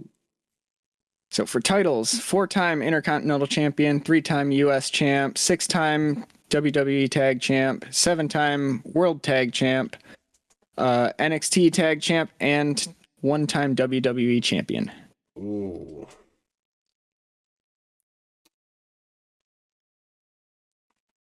Currently on the Raw roster. Is that right? Currently on Raw, yes. 4-time Intercontinental, 3-time United States.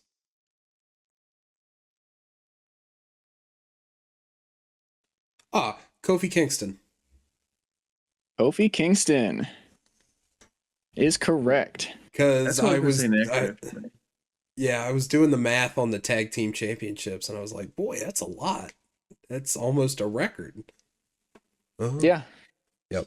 So to close out the hints for our listeners, Kofi Kingston finisher is Trouble in Paradise, and the most recent title win was the WWE World Tag Team Championship at WrestleMania on April 19th, 2025, and he is a current champion.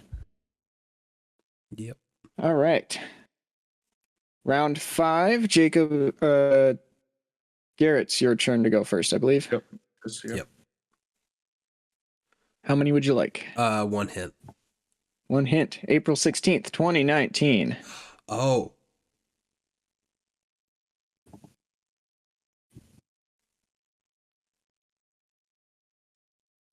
April 16th, 2019.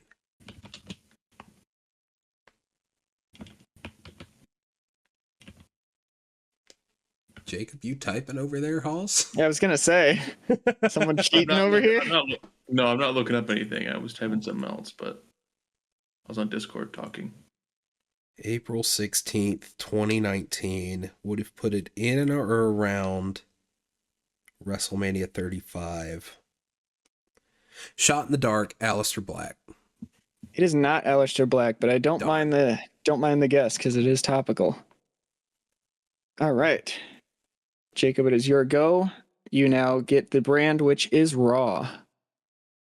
So April 16th, 2019 was their debut, and they're currently on Raw.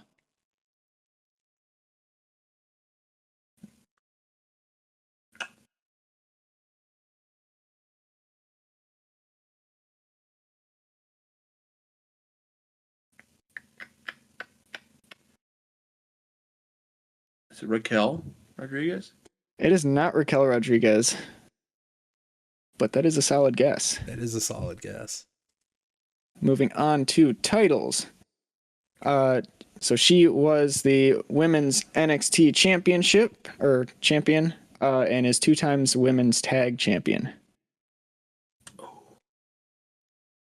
Oh, no. Not a lot of belt there. No, so that's where it starts to get a little tougher. Yeah, it is.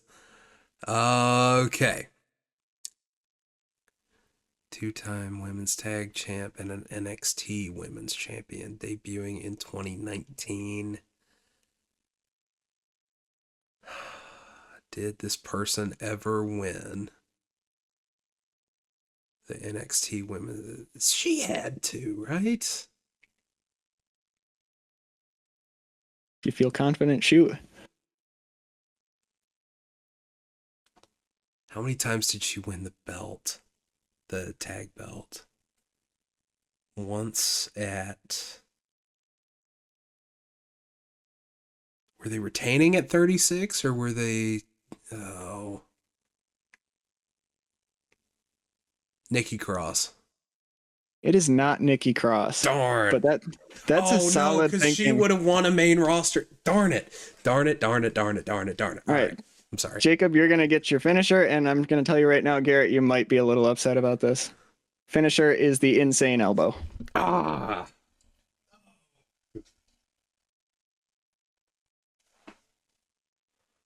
Oh, well, instant elbow. That's Kyrie Sane, right? I think. That is Kairi Sane. Yep. How long has she been gone? She was out in December. Oh, so she's been out for a short amount of time. She was gone since that May that she lost the women's. No, that's Asuka. Asuka's been gone since then. That's right. All right. So we're at the halfway point at this point. So I'll do a little score update. Garrett, you are at 9 points. Jacob, you are at 6. There you go. Still anybody's Start a ball game. Yeah. Ball game. So just to finish out the hints on Kyrie here too, her most recent title was the WWE Women's Tag Team Championship from January 26, 24 to May 4th, 2024 at that time period that Garrett was just talking about being out. Yep. They lost at Backlash to Bianca and Jade. All right. Did that reign really go that long? Yeah. Wow. All right, cool. Round 6. I believe that would be Jacob's first pick. How many hints would you like? I have to go with 1 to stay competitive. So I'm going to Go go with with 1? 1. Okay. July 4th, 2006. Oh, wait, July 4th? Ooh. Ooh, Chelsea Green? Chelsea Green in 2006 is incorrect. Yeah, I'm wrong on that, but July 4th kind of made me think that. Yeah. Currently wrestling on Raw.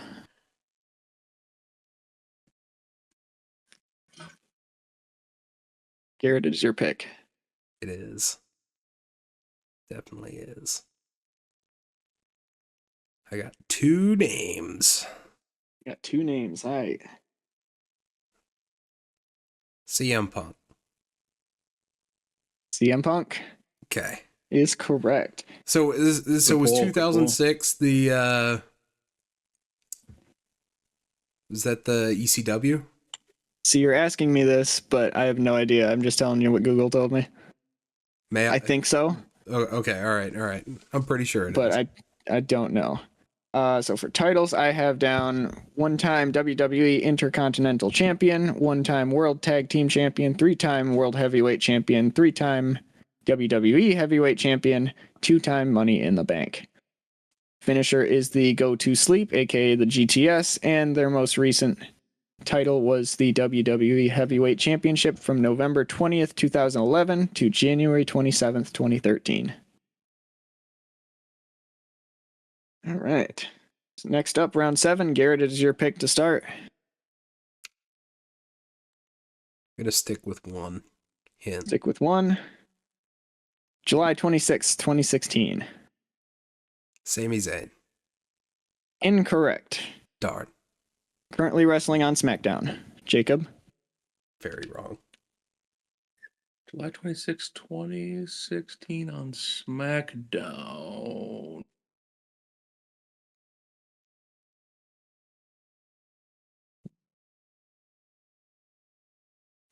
Sorry to interrupt. You wouldn't have put an injured wrestler on this list, would you? I mean, the only injured one on this list was Kairi Sane. Okay. And that's because it was fairly recent. Fair enough. So they have all appeared on TV in the last at least like 5 months. Okay.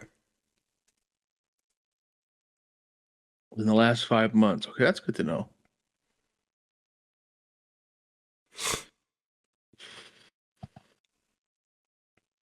Dang, I don't know why this is throwing me for a loop right now. I want to give you a hint so bad, but I can't. No. Yeah, don't give me in. That would be dead. I want to cheat it.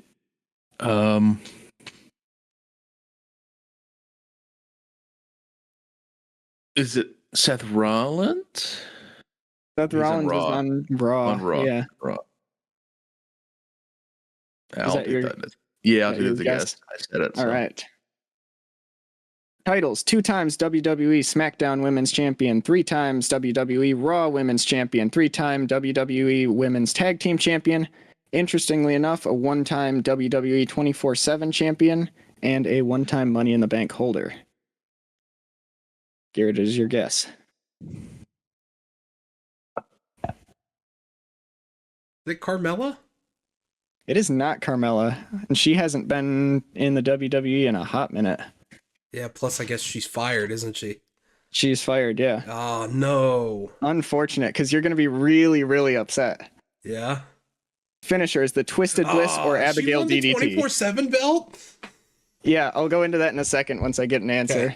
Okay. So Alexa Bliss? Alexa Bliss is correct, yes.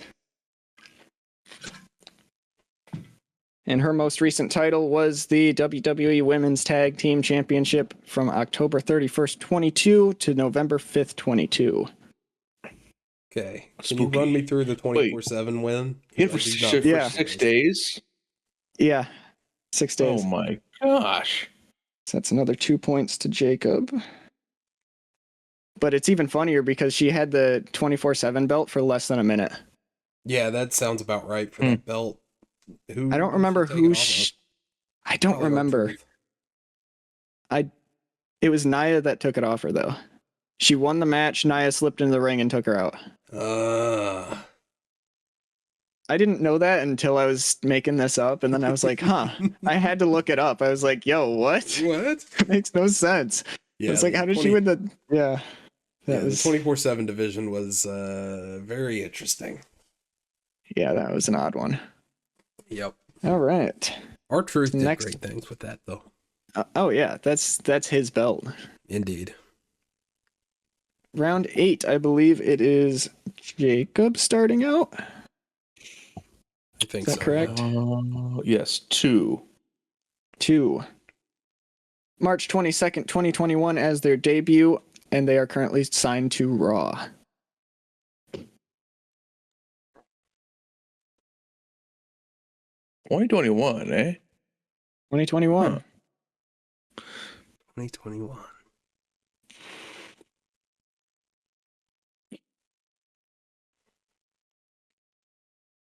Oh man, I'm bad at this. Aren't you winning? No, you're No, I think you're winning. Oh. March 22nd, 2021 on Raw. Is it Dominic Mysterio? It is not Dominic Mysterio. That is a good guess, though. That is a good guess. For titles, 2 times WWE Women's World Champion, 1 time WWE Women's Tag Team Champion, 1 time WWE Raw Women's Champion, 1 time WWE Women's NXT Champion, and 1 time WWE NXT UK Women's Champion. Garrett, it is your guess. Oh, it's right? Yeah. It's Rhea, right? This is Rhea Ripley. Yeah. Oh man, NXT UK. That's why it's a good guess, huh? I'm not gonna lie. I was sitting here looking at it, and I was like, "Which one is the WWE Women's World Champion? Like, which belt is it?" Being All right. completely honest. Close out the hints. Finisher is the Riptide, and the most recent title is the WWE Women's World Championship from July 6th, 2025, the Netflix debut, to March 3rd, 2025, when my goat Io Sky took it off her. Thank God. Round 9. I believe... Really almost said your Tony turn? Storm Garrett's there, by the turn. way. Yeah. Yeah. Just the NXT UK always puts Tony Storm in my mind. These last two are very difficult. I'm not going to lie to it's you. mine, isn't it? It is. Yep. Very difficult, you say. In fact, I don't even know if for this one y'all are going to know his name. I will go 1. February 18, 2019.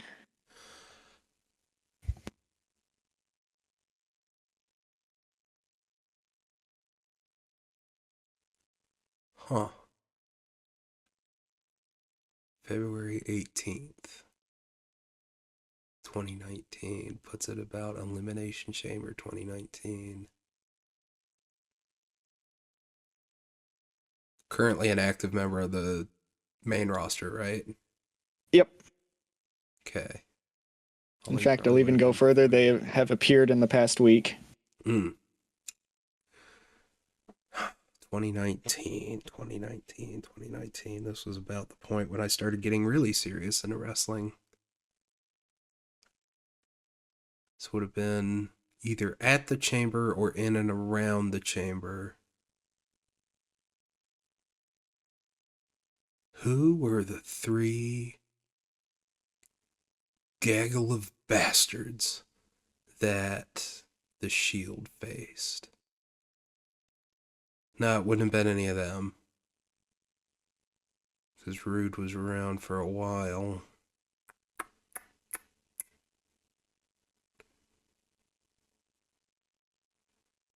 Who else? Thinking about the Mania card. The current Mania card.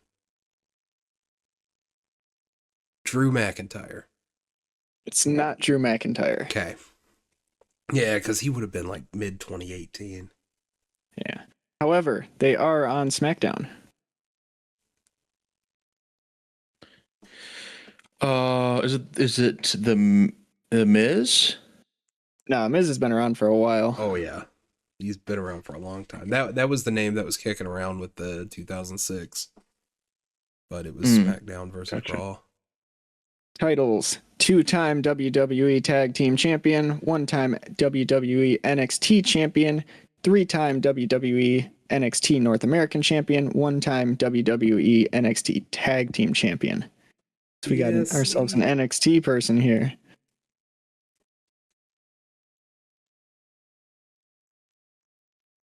It's the 20.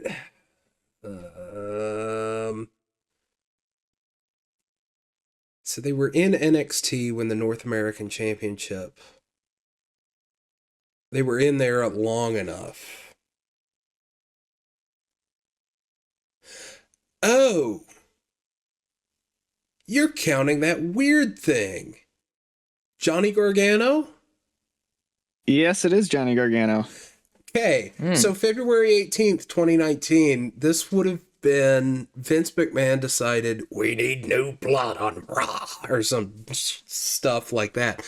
And a bunch of NXT guys got called up while they were still holding belts. And it was really weird. Interesting. Okay. All right. That makes sense. Yeah, like I said, I just did what Google told me their official debut was, Or so was it SmackDown? It doesn't matter. I don't know. Final round, which I believe is Jacob's turn to pick. It is.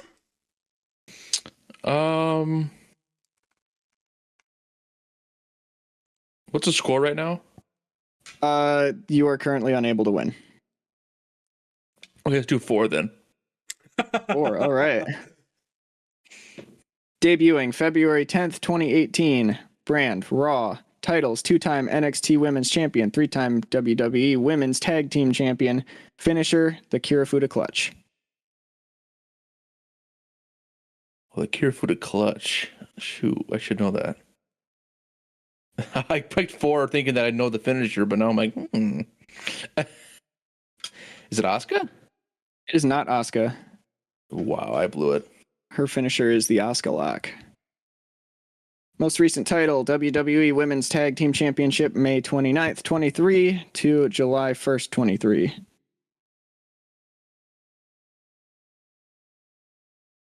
The 2018 thing is really throwing me off. I'm not going to lie to you.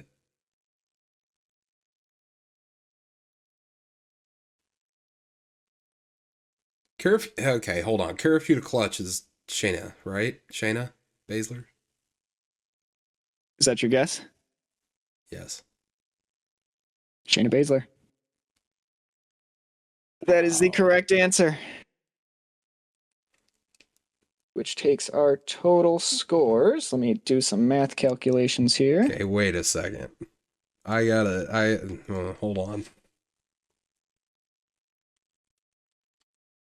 Because I didn't, not to call into question the game, but I didn't think that Shayna Baszler showed up until like 2020.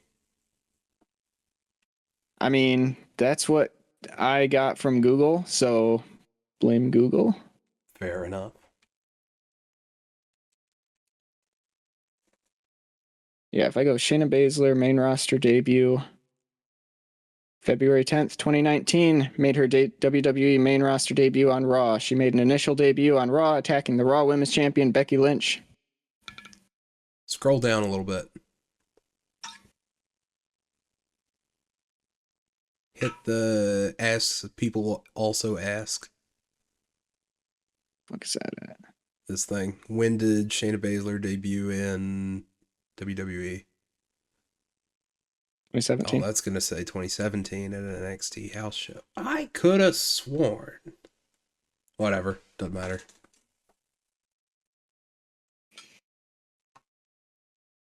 That will do it for the game.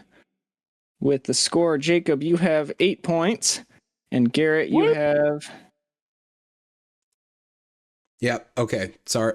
I'm sorry, Isaac.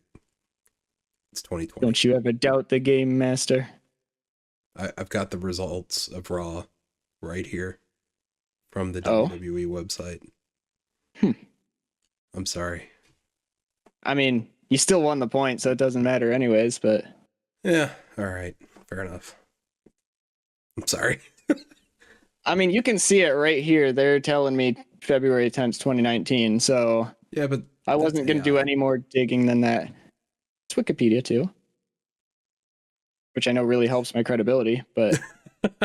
also, IMDb? Okay, IMDb. all right. So, like... Maybe I am insane. Maybe something happened that I'm not aware of. That she does might fall... have been on Raw and then went back down to NXT, but... Yeah, I'm thinking that that's in the middle of her, like, real dominant reign as NXT champion, so maybe she came up for some reason. But, yeah. Yeah, multiple places are telling me that it was 2017, so... All right. So, yeah, Jacob, 8 points. Garrett has 20. Which means we have ourselves a new champion, gentlemen. Congratulations to our new display shelf champion, Garrett. Congratulations to you. It's a good game. Indeed, good game. Thank you very GG. much. I look forward to defending this title with grace and